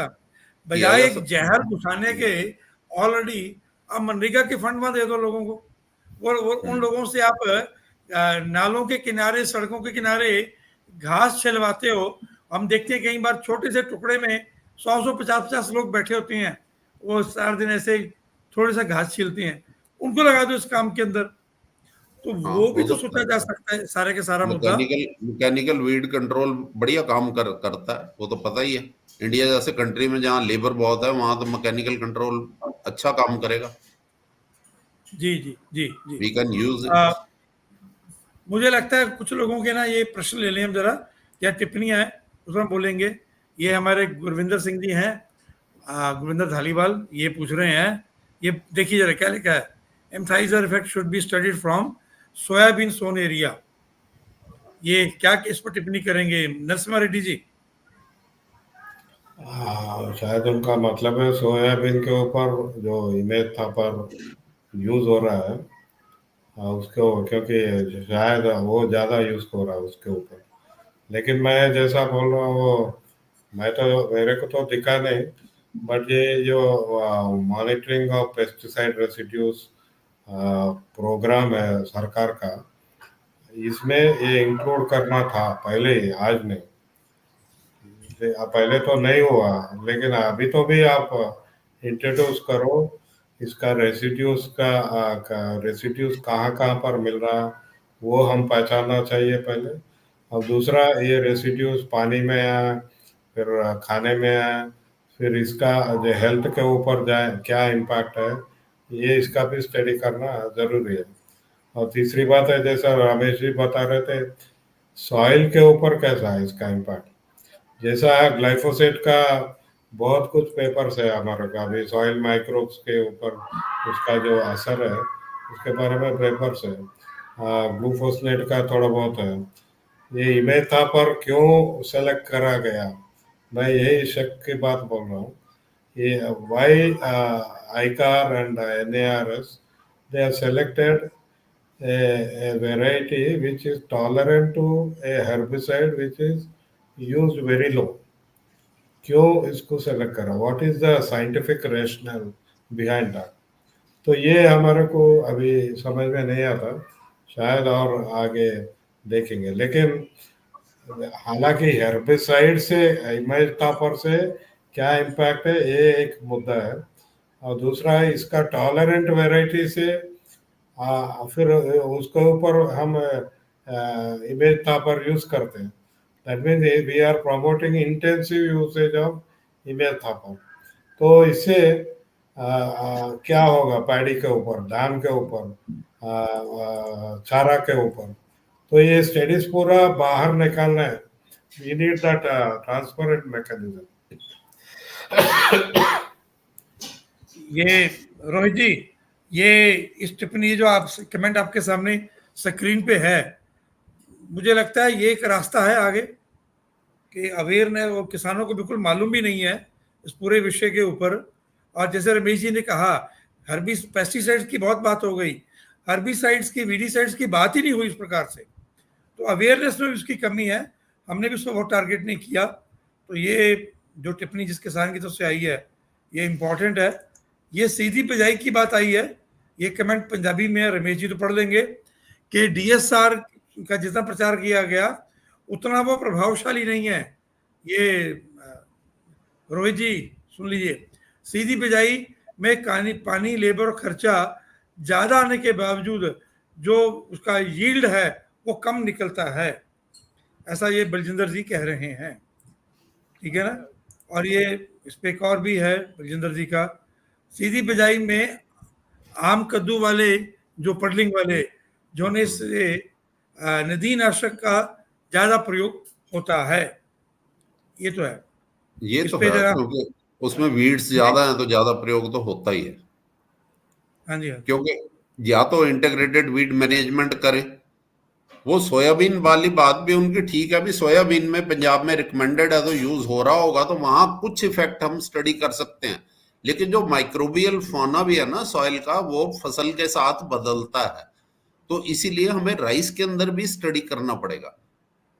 सोयाबीन में भी करें और राइस में भी करें, इमेज था पर अप्लाई करके उसका क्या असर है, दोनों फसलों में हमें ध्यान से देखना पड़ेगा। जी जी जी। और एक और बात ये भी उमेंद्र जी की, जो हमारा जो बात रहती है डीएसआर का बढ़ाने का, इसलिए भी कि वो पानी आपका बचाएगा। पर ये तो हमें मालूम ही है कि जब हम बढ़ रहे हैं जैविक प्राकृतिक खेती में, तो उसमें तो पानी का इस प्रयोग कम ही हो रहा है। तो उसमें कितना पानी का प्रयोग हो रहा है वर्सेस अगर हम देखें डीएसआर में करने में कितना पानी का प्रयोग हो रहा है, ये थोड़ा अच्छा रहेगा अगर इसके ऊपर भी हम कुछ ये लोकल स्टडी हरियाणा कर के पाए। किसान ने कमेंट किया, पढ़ लो आप। हरियाणा हाँ जी। पंजाब में धान की खेती तत्काल बैन होनी चाहिए। चलो ये ज्यादा हो गया। पिछले हाँ 10 साल में धान और लालच ने ग्राउंड वाटर का सत्यानाश कर दिया। तो नहीं, ये ये तो बात देखिए तो मुद्दा। बिल्कुल ठीक है कि हमें डाइवर्सिफिकेशन की तरफ जाना चाहिए, धान का एरिया कम से कम करना चाहिए, इसमें तो कोई दो राय हो ही नहीं सकती। और हरियाणा ने भी यही किया है। पंजाब की तुलना में अगर देखें तो हरियाणा ने वही जो 7,000 रुपए का जो इंसेंटिव दिया है धान से हटने के लिए दूसरी फसलों के लिए, वो बात अलग है, उसकी भी एकल खेती की तरफ ही बढ़ रहे हैं, उसकी मिश्रित खेती नहीं हो रही है। पर अगर वैसा कुछ इंसेंटिव रहे, और बाकी जो हमारे, जो आपने भी बोला, जो दिग्गज जो हैं जहाँ पे आंध्र प्रदेश वगैरह में जो बड़े स्तर पे काम हुआ है, वैसा हम जैविक प्राकृतिक खेती की तरफ बढ़े तो असल तरीका तो वही ही है। ये बूटा सिंह धीरा पत्रा वही बात कह रहे हैं।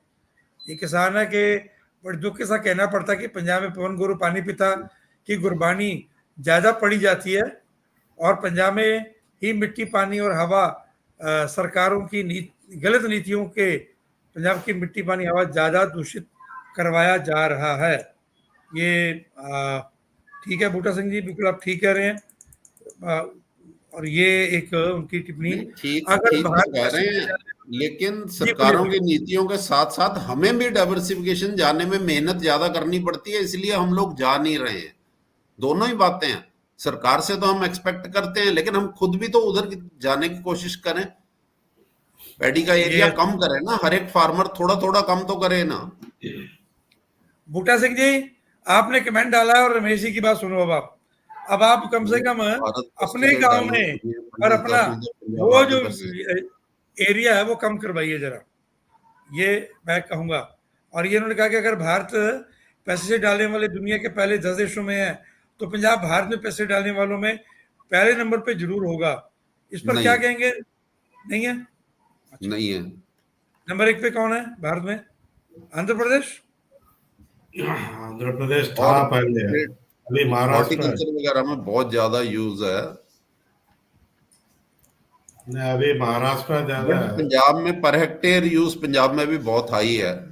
अगर एरिया वाइज लो तो शायद पंजाब नंबर 1 पे आ जाए, पर हेक्टेयर यूज अगर लें, टोटल में नहीं आता, एरिया में आ जाएगा। हाँ, वो क्योंकि ज्योग्राफिकल एरिया पंजाब का छोटा है, तो पर हेक्टेयर यूज तो पंजाब का ज्यादा हाँ, होगा। वो ज्यादा ये होगा। शर्मा जी कह रहे हैं, my view the entire problem can only be solved by completely banning the herbicide and not by reducing the use of there of.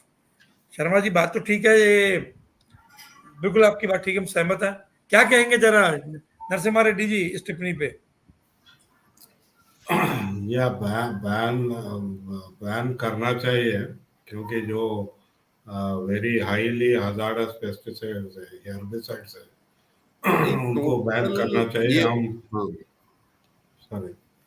ये तो बैन इसमें लागू ये क्यों है नहीं होता है अपना रमेश जी? कि ये बैन चलते नहीं है, लोग भी कह रहे हैं, किसान भी कहते होंगे, तो बैन लागू क्यों नहीं होते? होते क्यों नहीं बैन? नहीं, जो तो सेंटर गवर्नमेंट करती है वो तो हो जाते हैं। स्टेट गवर्नमेंट की पावर बड़ी लिमिटेड है इसमें। तो स्टेट तो सिर्फ 6 महीने के लिए टेम्परेरी बैन कर सकती है बस, और इससे ज्यादा नहीं। देन फिर नहीं, अगले सीजन में फिर रिन्यू कर लेती है। पंजाब वाले बासमती सीजन में हर साल यही करते हैं, कुछ पेस्टिसाइड बैन करते हैं ताकि उनका रेजिड्यू ना आए और एक्सपोर्ट में प्रॉब्लम ना हो। लेकिन वो परमानेंट बैन तो सेंटर के CIBRC के पास पावर है, स्टेट गवर्नमेंट के पास नहीं है। ये जो आपने ग्लाइफोसेट बैन किया है, वो दाएं बाएं से राउंड अप, वो दाएं बाएं हाँ, की स्टेट से आ ही रहा है। वो जो बैन है वो सारे का सारा ऑनलाइन ऑर्डर दे के लोग मंगवा रहे हैं। और अभी या भी बैन नहीं हुआ है, उस पर रिस्ट्रिक्शन लगाने की कोशिश हुई वही थी, पर फिर रिस्ट्रिक्शन वही ही ये है लोग, अभी। और वो हाई कोर्ट में लेके गए, कंपनियां हाई कोर्ट में लेके गई, फिर हाई कोर्ट के माध्यम से वो अलग। और तो स्टेट इसी में की पावर इतनी ही है। पर इसी में एक ये पेस्टिसाइड मैनेजमेंट बिल का अभी अभी कुछ साल पहले आया था ड्राफ्ट इसका पार्लियामेंट में, और शायद अभी अगले कुछ एक आध साल में पता नहीं फिर आ जाए। तो इसमें एक जो हमारी मांग थी कि राज्य सरकारों के पास भी पूरी अनुमति रहे कि वो परमानेंटली बैन कर सके, वो एक अहम मांग है। वो अगर एक हो जाए तो उससे एक थोड़ी राहत मिलेगी, नहीं तो भी वही कुछ महीने वाला ही वो चल रहा है देश ये भर में। बूटा सिंह जी कह रहे हैं कि हर्बिसाइड कम करने की बजाय धान पर ही पंजाब को धान से बाहर आना चाहिए। बिल्कुल ठीक बात है, रमेश जी भी वही बात कह रहे हैं। मैं क्या बोल रहा हूँ, एक उमेंद्र जी, जी बोलिए। हम जब हेर्बिसाइड का बात करते हैं, अभी तो हम इमेज पेपर का बात कर रहे हैं, लेकिन उससे कई गुना ज़्यादा एक ग्लाइफोसेट का यूसेज हो रहा है, और पैराक्वाट का। और यह महाराष्ट्र में हम देखे, विदर्भा में जहाँ कॉटन का ज़्यादा है, कॉटन और सोयाबीन है, ये लोग इतने गरीब छोटे किसान हैं, 1 एकड़, 5 सवा एकड़, 2 एकड़ का किसान है। हम यहाँ यवतमाल में 2017 में एक पेस्टिसाइड पॉइजनिंग इंसिडेंट हुआ।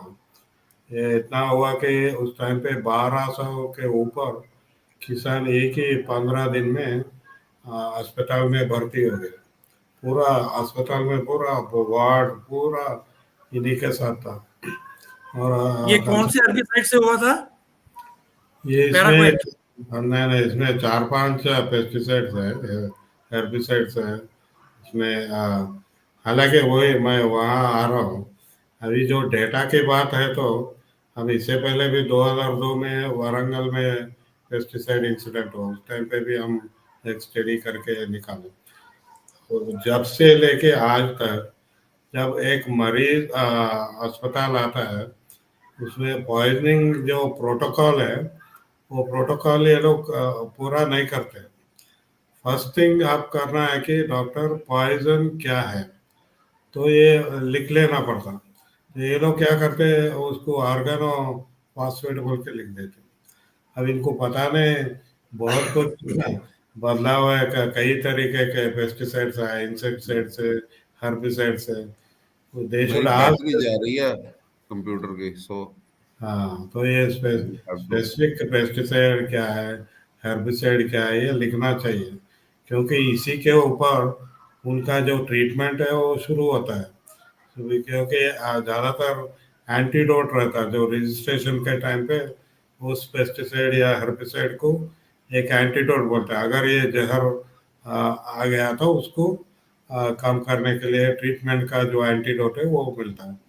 लेकिन ये कोई भी उसका नहीं लेते, डायरेक्टली पेशेंट को एक एंटीडोट दे देते आम तौर पे, और ट्रीटमेंट सही नहीं रहता। तो इसमें डेटा भी क्या है, अगर आप सोचे तो किसका इम्पैक्ट असेसमेंट करना है, तो आपका डेटा कलेक्शन मैकेनिज्म भी तो सही होना चाहिए। फिर उसमें जो बिल्कुल ठीक बात। साइंटिफिक वो भी नहीं है। और हम जैसा मैं बोल रहा था, महाराष्ट्र में, तेलंगाना में, आंध्र प्रदेश में, तमिलनाडु में, उड़ीसा में हम देखे हैं कि पैराक्वाट से कई लोग मर जा रहे हैं। अब उसमें एक अभी पिछले साल पेपर आया यूके में, वो बता रहे थे कि जो पैराक्वाट में जो एक केमिकल है उससे वॉमिट इंड्यूस होने का एक केमिकल रहता, वो उसका जो क्वांटिटी है वो सिंजेंटा कंपनी उतना जितना रखना था उतना नहीं रखा। ये एक जिससे मिनट जरा, ये रमेश जी, हाँ ये जी। नरसिम्हा रेड्डी जी जो पैराक्वेट के बारे में बोल रहे हैं, क्या आप इसको और क्लैरिफाई अगर कर सकेंगे जरा एक बार? मैं रेड्डी जी एक्चुअली आपने जो बात मेरे बोली। इसकी बैटरी जा रही थी, मैं वो लगाने में बिजी था, I could not here the comment. मैं अभी जरा मैं आप बोलिए एक बार जरा। पैराक्वाट में अभी यूके में एक ये इनसाइडर जो सिंजेंटा में काम कर रहा था, वो बाहर आके हमें बताया कि पैराक्वाट में एक केमिकल रहता, वो केमिकल उसमें एक उसका क्वांटिटी एक 0.05 कुछ है। अगर वो है तो हम पैराक्वाट अगर एक्सीडेंटली अपना शरीर में पी पी पी लिया, ज़्यादातर सुइसाइड करने वाले को, तो उसे वो परसेंटेज जितना अप्रोप्रिएट है वो है, तो उसको वॉमिटिंग आ जाता और वो बाहर निकलने का ये रहता। लेकिन वो परसेंटेज वो लोग मेंटेन नहीं कर रहे, specially to paraquat which has been exported to India. तो इससे क्या हुआ, आप देख सकते हैं कि हर हॉस्पिटल में जो पैराक्वाट सुसाइड के लिए पी लेते हैं वो लोग, इनका मरना गारंटी हो गया। दैट्स व्हाट वहाँ का डॉक्टर्स क्या है, वो लोग प्रोटेस्ट कर रहे थे पिछले 5-6 साल से कि हाँ ये पैराक्वाट जब उसका एक्सीडेंटल पॉइजनिंग हो या डेलिबरेट पॉइजनिंग हो, इनहलेशनल पॉइजनिंग हो, वो उसका मरने का गारंटी हो गया। ये बहुत खतरनाक हेर्बिसाइड है। ये चलिए, भयंकर। ये भला रमेश जी, मुद्दा ये हाँ जी। पैराक्वेट पंजाब में कितना यूज हो रहा है, आपको क्या है जानकारी? मेरे को अंदाजा नहीं है, देखना पड़ेगा, और पंजाब में हो रहा होगा ना? क्योंकि मैं हर्बिसाइड पे इतना मैंने कोई काम किया नहीं, मैं इंसेक्टिसाइड का बंदा हूँ, तो पर पंजाब में यूज तो हो रहा चेक होगा। करना पड़ेगा। हाँ, ये मेरे को बात अंदाजा नहीं है, इसलिए मैं कमेंट मैं नहीं करूंगा। मैं बोलूं, ग्लाइफोसेट के बोलिए बोलिए। पहले पहले ग्लाइफोसेट के पहले पैराक्वाट ज़्यादा यूज हो रहा था। हाँ जी। हम अभी 2-3 रिपोर्ट्स निकाले, मेरे का भी फिगर याद नहीं है, लेकिन paraquat was very highly use before paraquat was that. Highly used, वो तो हाँ, है, इट वाज ए तो पॉपुलर पेस्ट हाँ इंसेक्ट पॉपुलर हर्बिसाइड। था। तो अभी ग्लाइफोसेट आने के बाद उसका फिर भी क्योंकि रेट में, प्राइस में फर्क है, पैराक्वाट अभी थोड़ा कम है प्राइस, इसलिए ज़्यादातर जो पिछड़े रीजन्स है, जैसा छत्तीसगढ़ है, उड़ीसा है, वेस्ट बंगाल है, वहाँ पर जो छोटा किसान है वो लोग पैराक्वाट यूज़ करते हैं। इवन इन विदर्भा हम देखे हैं कि क्योंकि ग्लाइफोसेट 3,000-5,000 रुपया रहता है उसका, तो छोटा किसान यूज़ नहीं करता, तो पैराक्वाट यूज़ करते हैं। तो एक एक हेर्बिसाइड आप लिए तो एक एक हेर्बिसाइड का एक बड़ा हिस्सा है ये ये बिगड़ने में, आई मीन हेल्थ बिगाड़ने में इनका हिस्सा है। दूसरा है बिल्कुल। ये ज़्यादा यूज़ करने से घरों में ये पेस्टिसाइड हेर्बिसाइड रेडीली वो अवेलेबल है और सुसाइड के लिए ये यूज़ कर रहे हैं। तो जी जी, ये हेर्बिसाइड रमेश जी, ये एक सिद्धू साहब जो कह रहे हैं कि क्या पूछ रहे हैं, ये नरसिम्हा रेड्डी हाँ जी, जी। उन्होंने ये रोमन हिंदी में लिखा है कि मैंने क्या पढ़ लिया, इनसाइडर पर। पढ़ हाँ, पढ़ लिया मैंने। बूटा क्लोर के बारे में पूछा उन्होंने, अब क्या कहेंगे रमेश जी? हाँ, तो इसमें यह है कि स्टडीज करनी पड़ेंगी। हर्बिसाइड रेजिड्यूज को किसी ने इतना इंपॉर्टेंट समझा ही नहीं कि स्टडी किया जाए। इंसेक्टिसाइड रेजिड्यूज स्टडी हुए हैं, हर्बिसाइड रेजिड्यूज स्टडी ही नहीं हुए। हम यूज करते जा रहे हैं और हमें पता ही नहीं कि इसका फेट क्या है, ना क्रॉप पे, ना फसल में, ना पानी में, ना सॉइल में, कहीं का नहीं पता। ये इतनी अंधेरगर्दी क्यों है वैसे? लेकिन एक किसान को समझ में आ रहा क्योंकि जैसा हर्बिसाइड को किसी ने ये समझा ही नहीं कि ये जहर है। इंसेक्टिसाइड को समझा कुछ हद तक, हर्बिसाइड को नहीं समझा। इसलिए ये मैंने शुरू में पहला कमेंट यही दिया था। नहीं, किया था आपने जी। नरसिम्हा रेड्डी जी क्या कह रहे हैं? ने किसान को अभी समझ में आ रहा है हेर्बिसाइड जो स्प्रे करते हैं वहाँ मिट्टी केक बन रहा है, सॉइल केक हो रहा है। तो जिसमें जैसा रमेश जी बताए थे वो माइक्रोब्स मर गए, फिर ऑर्गेनिक मटेरियल वो भी खो गया। तो it is becoming harder and harder and that is being inform by the farmers. हमारे को जहाँ भी हम जा रहे हैं वहाँ किसान बोल रहे हैं कि हमारा सॉइल कंपैक्शन ज़्यादा हो रहा है और उसको इसको खोदने में भी उसको मुश्किल हो रहा है because it is losing all that organic. जी जी, ये असल में ऐसे ये देवगन जी जम्मू से हैं, तो कह रहे हैं पंजाब में बैन के बावजूद ग्लाइफोसेट बड़ी मात्रा में जम्मू से स्मगल होके आता है। ये अच्छा, बड़ी इंटरेस्टिंग चीज है कि चंडीगढ़ से मोहाली में लाके अल्कोहल कोई भी नहीं पीता क्योंकि गवर्नमेंट पीने ही नहीं देती, इतनी चेकिंग है। लेकिन आप पेस्टिसाइड कहीं से भी कहीं ले आओ, कोई नहीं पूछता। ये तो अब रेगुलेशन पे डिपेंड करता है ना। अल्कोहल के अंदर they are very strict, pesticide के अंदर दे आर नॉट स्ट्रिक्ट। अगर पेस्टिसाइड पुलिस को वालों को पता ही नहीं है बैन है, तो पुलिस ने काम करना है उसके ऊपर। पुलिस वाले को पता नहीं कि बैन है और कौन सा पेस्टिसाइड क्या है उनको भी पता नहीं। नहीं, वो आजकल तो अमेज़न पे ऑर्डर करो घर ही आ जाता ना।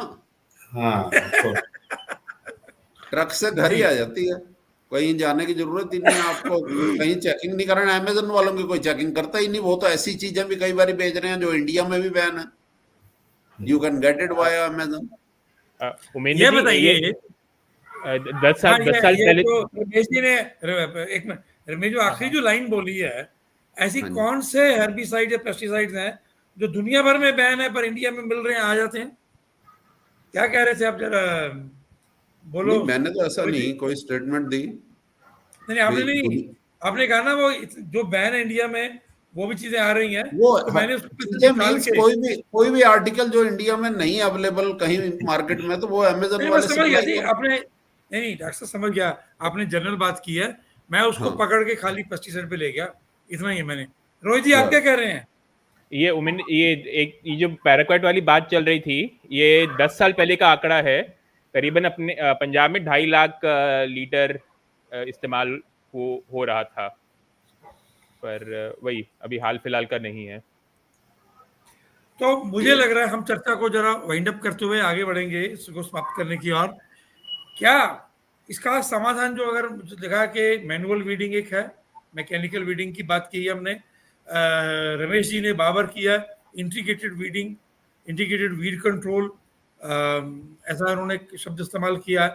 तो मुझे लगता है उस पर बात होनी चाहिए, इंटीग्रेटेड वीड कंट्रोल कैसे होगा, एक बात। दूसरा, जो कुछ किसानों ने कहा है, और पंजाब को तो पैडी से बाहर निकलना चाहिए, एक बात। दूसरी बात, क्या हमको हर्बिसाइड टॉलरेंट क्रॉप की आवश्यकता है? वास्तव में बिल्कुल नहीं है, और मुझे लगता है कि उसके लिए समाज को भी खुद खड़ा करना होगा। ये हमारे देखिए, ये जो किसान भाई टिप्पणी कर रहे हैं और ये कह रहे हैं कि हम घुमा फिरा के सारी बातें सरकार पे डाल देते हैं, जबकि हर किसान को पेस्टिसाइड या हर्बिसाइड के साइड इफेक्ट का पता है। किसानों को खुद भी स्टेप लेना पड़ेगा। ये बात रमेश जी ने कही थी, वो किसान भाई भी कह रहा है। बिल्कुल बात है, बिल्कुल ठीक बात है। मैं ये इस बात को मैं एक बात बोलता हूँ, हम किसान का जिम्मेदारी है, लेकिन उसको जानकारी जितना देना है वो नहीं है तो मुश्किल होगा, वो हमारा जिम्मेदारी। और दूसरा है कि जैसा हम HTPT चोर HTPT बोलते हैं, वो किसान को गुमराह करके मार्केट में सिर्फ आपको वही सीड मिल रहा है। अब किसान क्या करेगा? कहीं भी आपको नॉन बीटी मिल नहीं रहा, और जो है चोर में HTBT है वो मिल रहा है, लेकिन सरकार कुछ कदम नहीं उठा रहा। तो वो जो हाँ किसान है वो कैसा, how can he overcome this situation? मुझे लगता है ये बात बिल्कुल ठीक है। और अगर HTBT आपने कॉटन की बात की, ये ऑर्गेनिक कॉटन का बना हुआ है। हम पंजाब में, हरियाणा में, राजस्थान की इस नॉर्थ वेस्ट जो रीजन है भारत का, ऑर्गेनिक कॉटन, देसी कॉटन लगवा रहे हैं। इवन हमारे पास जो है वो ICR की वैरायटीज भी हैं कुछ, जो है देसी non BT open pollinated varieties, तो वो भी लगवा रहे हैं। ये किसान के बीच अवेयरनेस लानी पड़ेगी। ये कैंपेन तो हर किसी को लेना पड़ेगा, सरकारों पे नहीं छोड़ सकते। जो नरसिम्हा रेड्डी जी ने कहा कि किसान को अवेयरनेस लाने की जरूरत है, मुझे लगता है जैसे आप समय दे रहे हैं नरसिम्हा रेड्डी जी बार बार, हम रमेश जी को जब जरूरत पड़ती है रमेश जी को हम तंग करते हैं, रोहित जी को तंग करती हैं, तो मुझे लगता है इस प्रकार के समाज के प्रयास से ये अवेयरनेस आएगी। अब आखिरी जो मुझे लगता है कि नई सरकार बन गई है, आज शपथ हो जाएगी, तो नई सरकार से जो पहली डिमांड होनी चाहिए ऑर्गेनिक फार्मिंग वालों की, प्राकृतिक खेती वालों की, कम से कम पंजाब वालों की, जिनको स्वास्थ्य की चिंता है, पर्यावरण की चिंता है, कि HTBT से लेके HT जो ये बासमती है, इसकी जरूरत नहीं है। मुझे लगता है कि पहली डिमांड ही सरकार के पास, जैसे नया कृषि मंत्री रात तक पता चल जाएगा या कल सुबह तक पता चल जाएगा, तो नए कृषि मंत्री ऑफिस ज्वाइन करें तो सबसे पहले जो उनको पत्र जाने चाहिए, उनको ये पत्र जाने चाहिए। मेरा तो ये सुझाव है।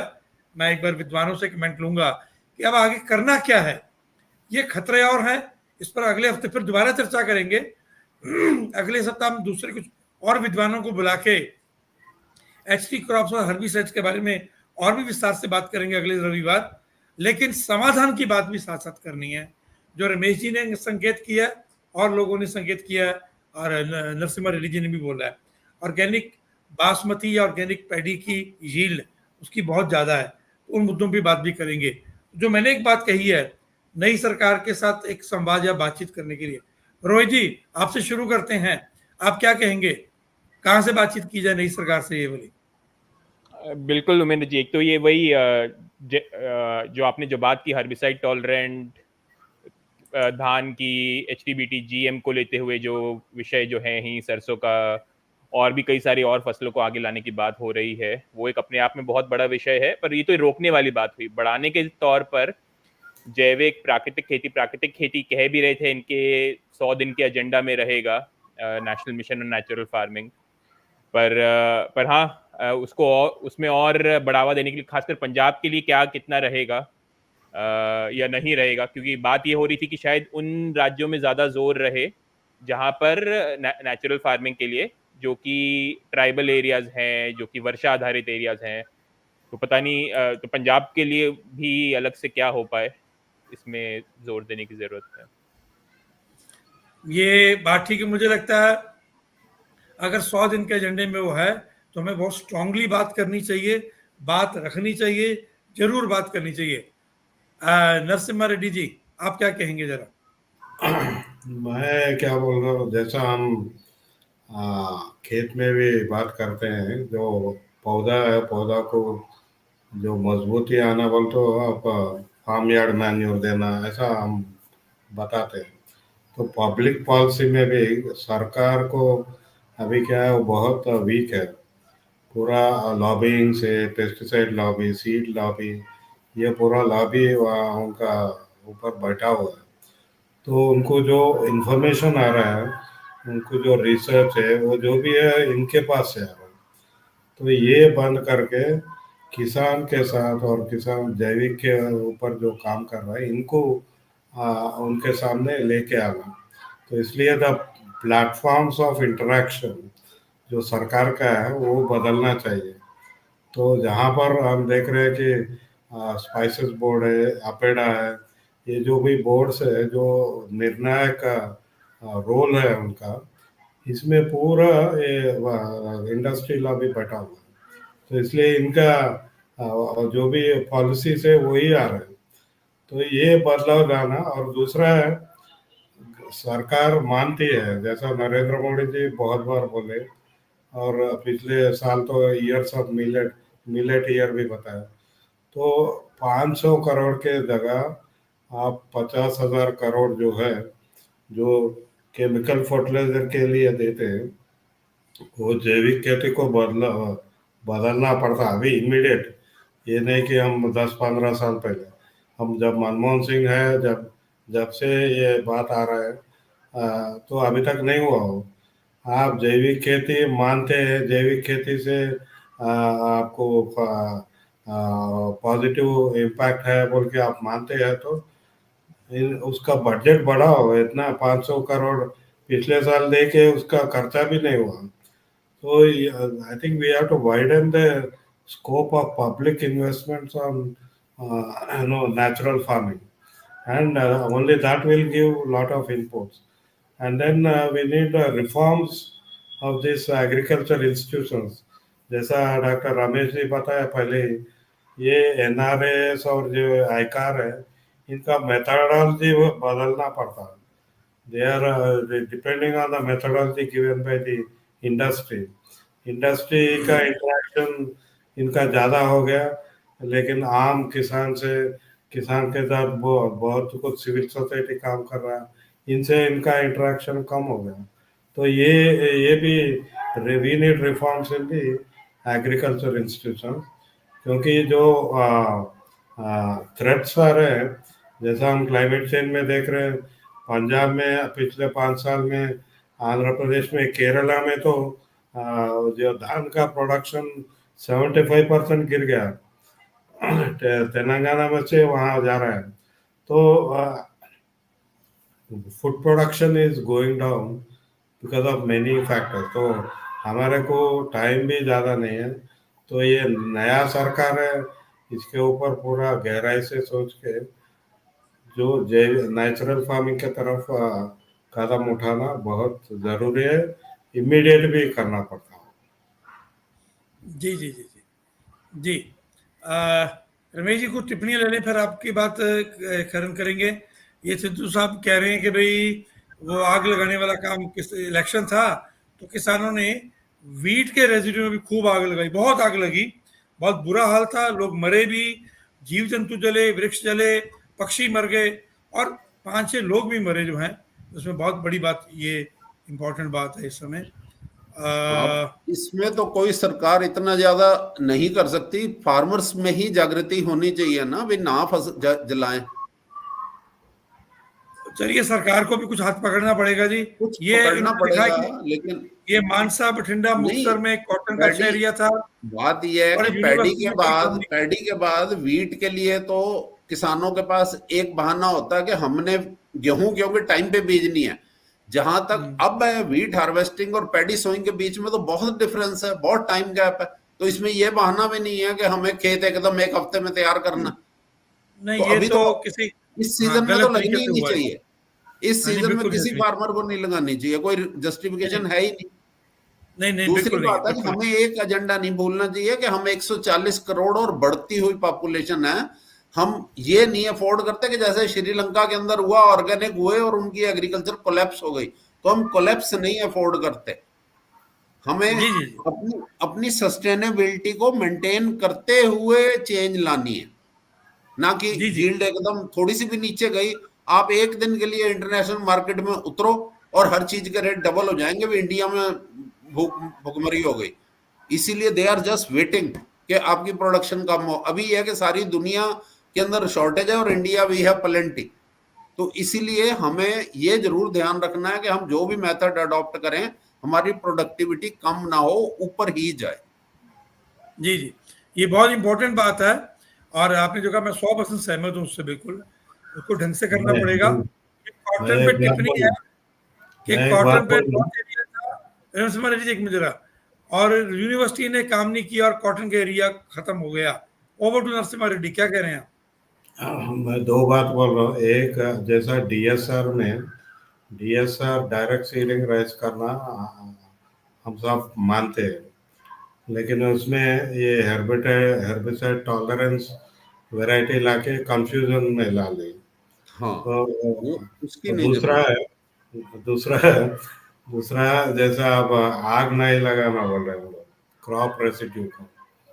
अभी बायोचार बोल के एक आ रहा है, अभी बड़े बड़े संस्था इसके ऊपर जुड़े हैं।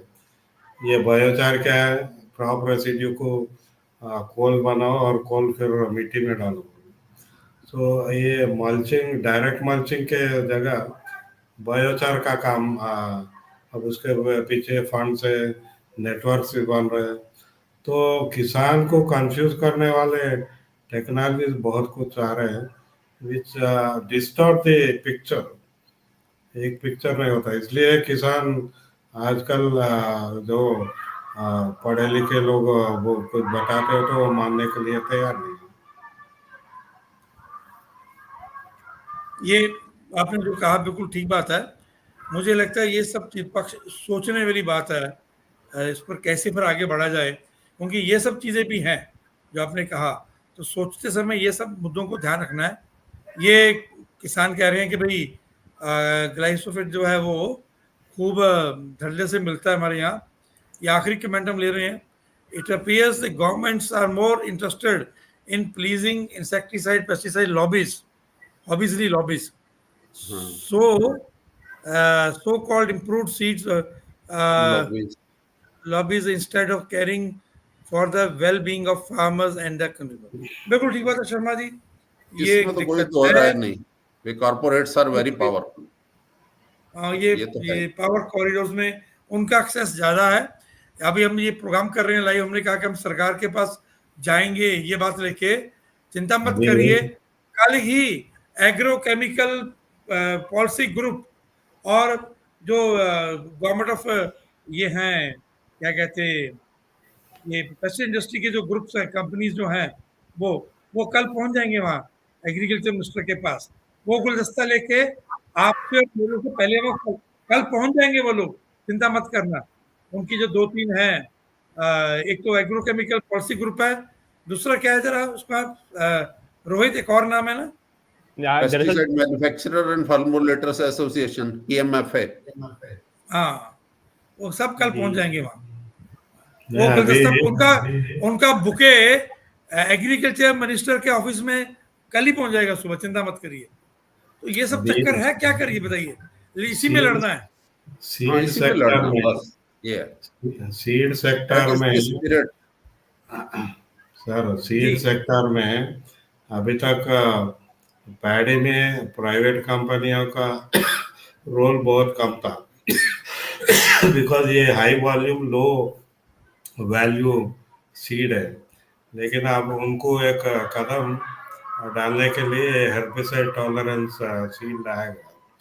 तो अभी जून में उनका मीटिंग होने वाला है, इंडस्ट्री एंड रिसर्च इंटरेक्शन अभी जून में हो रहा है। And they want to develop methodologies, standards, procedures on how to continue expand herbicide tolerance varieties, rice varieties in India. तो लॉबी बहुत फैल चुका है, और ये लोग ये इंस्टीट्यूशनल मॉडल अपना जो है रिसर्च का, इसके ऊपर ये लोग बैठ के उसको पकड़ लिए वो लोग। एंड आई थिंक इसलिए मैं बोल रहा हूँ, आपको बार बार ये आते ही रहता। So we need to change, जैसा रमेश जी पता है, आपका मेथोडोलॉजी बदल दो। I think we have to work on that also. चलिए, इस पर बात करनी चाहिए, ये बिल्कुल। रोहित जी, खत्म करते हुए आपका लास्ट कमेंट, आखिरी लाइन, जी एक तो लाइन जब बोलिए, क्या कहेंगे। बिल्कुल बिल्कुल इसको सकारात्मक तरीके पे खत्म करता हूं कि हमारे पास कई उदाहरण हैं देश भर में जहां पे जैविक प्राकृतिक खेती में बराबर उपज या उससे ज्यादा उपज भी मिल रही रासायनिक खेती से। तो श्रीलंका का हमने जो गलतियां की थी, हम उस गलतियों की तरह से नहीं देख रहे हैं। हमने दूसरी तरीके से इस काम को आगे बढ़ाया है, जिन भी राज्यों में काम बढ़ा हुआ है। और ठीक है, सामने दूसरे पक्ष की ताकत मजबूत है, पर हमारी भी ताकत बढ़ रही है, पिछले कुछ सालों में और बढ़ी है। हमारे लोग, हमसे जुड़े हुए जैविक प्राकृतिक खेती वाले लोग, वो समझ वाले लोग, संस्थाओं के लोग, अलग अलग लोग भी अब सरकार में आना चालू हो गए हैं। तो ठीक है, पाला अभी भी उनके पक्ष में भारी है, पर हमारा भी पक्ष मजबूत हो रहा है और करना है। जी रमेश जी, आपका जो लास्ट कमेंट। गवर्नमेंट की रिसर्च के लिए एलोकेशन है वो बड़ी ही स्क्यूड है। आईसीआर इंस्टीट्यूट्स के पास ज्यादातर मनी है, स्टेट एग्रीकल्चरल यूनिवर्सिटीज को मिलते ही नहीं है, और स्टेट्स के पास वैसे ही पैसे नहीं है, तो एग्रीकल्चरल यूनिवर्सिटी रिसर्च कैसे करेगी? रोहित जी तभी अभी आप करेगी ना। प्रोग्राम में रहिए भैया, अभी हाँ जाइए जी, मत। हाँ, क्या? मैं रोहित को कह रहा हूँ, बड़ी जल्दी, उनको बड़ी जल्दबाजी है कैमरा नहीं नहीं, बंद करने की। यही तो ये है कि हमें आगे। यूनिवर्सिटी की रिसर्च फंडिंग प्रोपोर्शनेटली सेंटर भी दे, सारा का सारा स्टेट नहीं अफोर्ड करती। पंजाब से after all wheat and rice तो सेंटर उठा रहा है ना प्रोक्योरमेंट के लिए, तो कुछ फंडिंग हमें वो भी दें। मतलब वहां से बहुत कम आती है, आईसीआर से मेजॉरिटी स्टेट गवर्नमेंट को देनी पड़ती है। स्टेट गवर्नमेंट्स इतनी सारी स्टेट एग्रीकल्चर यूनिवर्सिटी की ये हालत है, भाई सैलरी भी नहीं मिल रही। मेरे को 8 साल हो गए रिटायर हुए, अभी मेरे रिटायरमेंट ड्यूज पूरे नहीं मिले, तो कहां से चलेंगी यूनिवर्सिटी? रिसर्च कहां से होगी?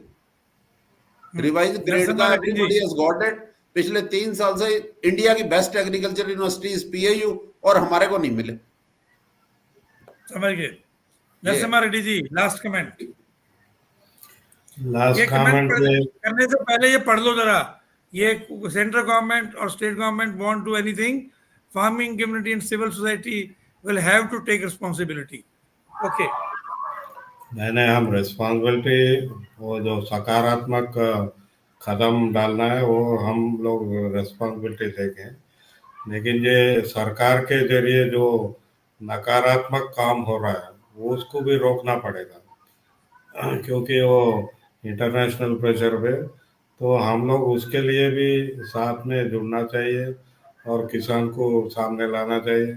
क्योंकि जो 2020 में हम लोग देखे किसान का आंदोलन, ये आंदोलन है जब भी वो 3 लॉस रुक गए, तो ये सरकार के जरिए जो भी नकारात्मक काम हो रहा है और आगे भी आने वाले हैं, हमें अभी देख रहे हैं कि वर्ल्ड इकोनॉमिक फोरम से या क्लाइमेट चेंज कॉन्फ्रेंस के इसमें से जो भी ये नकारात्मक का काम हो रहा है, I think we have to come together and work against that. और ये हेर्बिसाइड टॉलरेंस पे तो हम लोग शुरू करना है, और उस मुद्दे को सरकार के सामने लेके आना कि ये इसका ज़रूरी नहीं है, और ये आने से हमारा जो भी एक्सपोर्ट है, एक्सपोर्ट इम्पैक्ट होगा, फिर किसान के ऊपर और खर्चा बढ़ेगा, पर्यावरण दूषित बढ़ेगा, और हेर्बिसाइड सीड सेक्टर में जो सीड लॉबी है उसका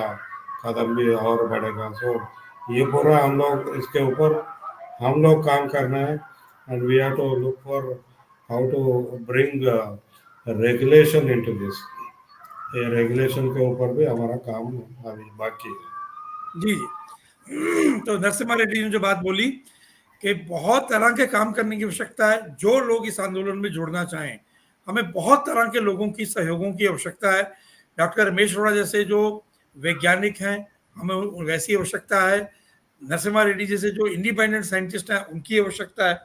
मिलके काम करेंगे। और मैं ये कहूँगा, नरसिम्हा रेड्डी जी ने किसान आंदोलन की बात कही थी, तो स्वास्थ्य, हेल्थ, फूड और इन्वायरमेंटल सिक्योरिटी एंड सेफ्टी के लिए एक जन आंदोलन, लोगों का आंदोलन, जिसमें कंज्यूमर भी हो, शहरी भी हो, किसान भी हो, सभी लोग हों, ये आंदोलन खड़ा करना पड़ेगा। यही है। और मैं ये नई सरकार जो आई है, तो मुझे लगता है प्रधानमंत्री जी बार बार नेचुरल फार्मिंग की बहुत बात हुई है, नेशनल मिशन नेचुरल फार्मिंग की बात हो रही है, बहुत जगह मीटिंगें हो रही हैं।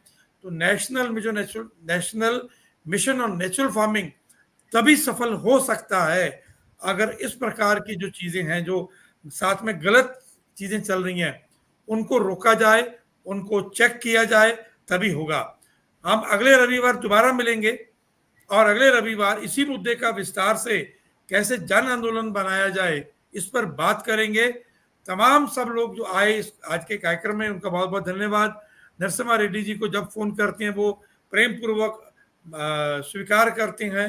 रोहित जी और रमेश अरोड़ा जी का मैं बहुत बहुत हार्दिक आभारी हूँ, आप जी ने समय निकाला। और ये जाते जाते हमारे हरजसन कौर जी कह रही हैं esteems us as the youth what we can do to raise awareness regarding lesser use of herbicides. मुझे लगता है हरसिरजन कौर दी, आप अगर पूरी इसका वो चर्चा सुनेंगे यूट्यूब पे, मुद्दे आए हैं, तो मुझे लगता है आप कहाँ हैं, आप अगर केवीएम से कांटेक्ट करती हैं तो हम कोशिश करेंगे यूथ जो है वो फूड सेफ्टी, हेल्थ सेफ्टी और न्यूट्रिशनल सेफ्टी की बात करे सरकार से। ये भी ख्याल रखिए कि जैसे ही ये केमिकल्स, ये हर्बिसाइड या वीडिसाइड या पेस्टिसाइड सॉइल में जाते हैं तो सॉइल में से nutrition availability to the plant कम होती है, और वो भी बड़े का बड़ा पूरे का मुद्दा है। बार बार NIN की स्टडीज, दूसरी स्टडीज बता रही हैं कि हमारे फूड में, फ्रूट्स में, वेजिटेबल्स में अवेलेबिलिटी ऑफ न्यूट्रिशन लगातार कम हो रही है। तो ये मुद्दा भी है। तो इसलिए हरसिरजन कौर जी जैसी जो नौजवान हमारी बच्चियां हैं, बहुत बहुत उनका स्वागत है। तो आपने पूछा, आप सुनिए कैसे जुड़ सकते हैं, और आप बाद में खेती विरासत मिशन को आप अगर कांटेक्ट करती हैं, और सौरभ अगर नीचे वो चला सकें अपना फोन नंबर तो अच्छा रहेगा। तो मुझे लगता है अगले रविवार हम दोबारा जुड़ेंगे। जो लोग जुड़े उनका बहुत बहुत धन्यवाद, और इसको आंदोलन बनाइए। अभी हम जो लोग जुड़ते हैं लगभग हम 100-150 लोग सुनते हैं, उसको धीरे धीरे इसको बढ़ाना चाहिए। हाँ, बाद में हफ्ते 10 दिन बाद लोग 1000 तक सुन लेते हैं, लेकिन ज़्यादा लोग सुने लाइव और ज़्यादा लोग कमेंट्स करें, प्रश्न करें, तो मुझे लगता है उससे उत्साह बढ़ता है, और जो विद्वान आते हैं उनको भी प्रश्न करने का या उनको भी उत्तर देने का, भाग लेने का आनंद आता है। आप तमाम लोग जुड़े, आप सभी का बहुत बहुत धन्यवाद। नमस्कार, मिलेंगे अगले रविवार शाम 5 बजे इसी चर्चा का भाग 2, हर्बिसाइड्स का इम्पैक्ट और कैसे रोका जाए, और कैसे फूड, न्यूट्रिशन, हेल्थ और एनवायरनमेंट, उसकी सिक्योरिटी और उसकी सेफ्टी की बात को एक जन आंदोलन के रूप में बदला जाए। नमस्कार। नमस्कार।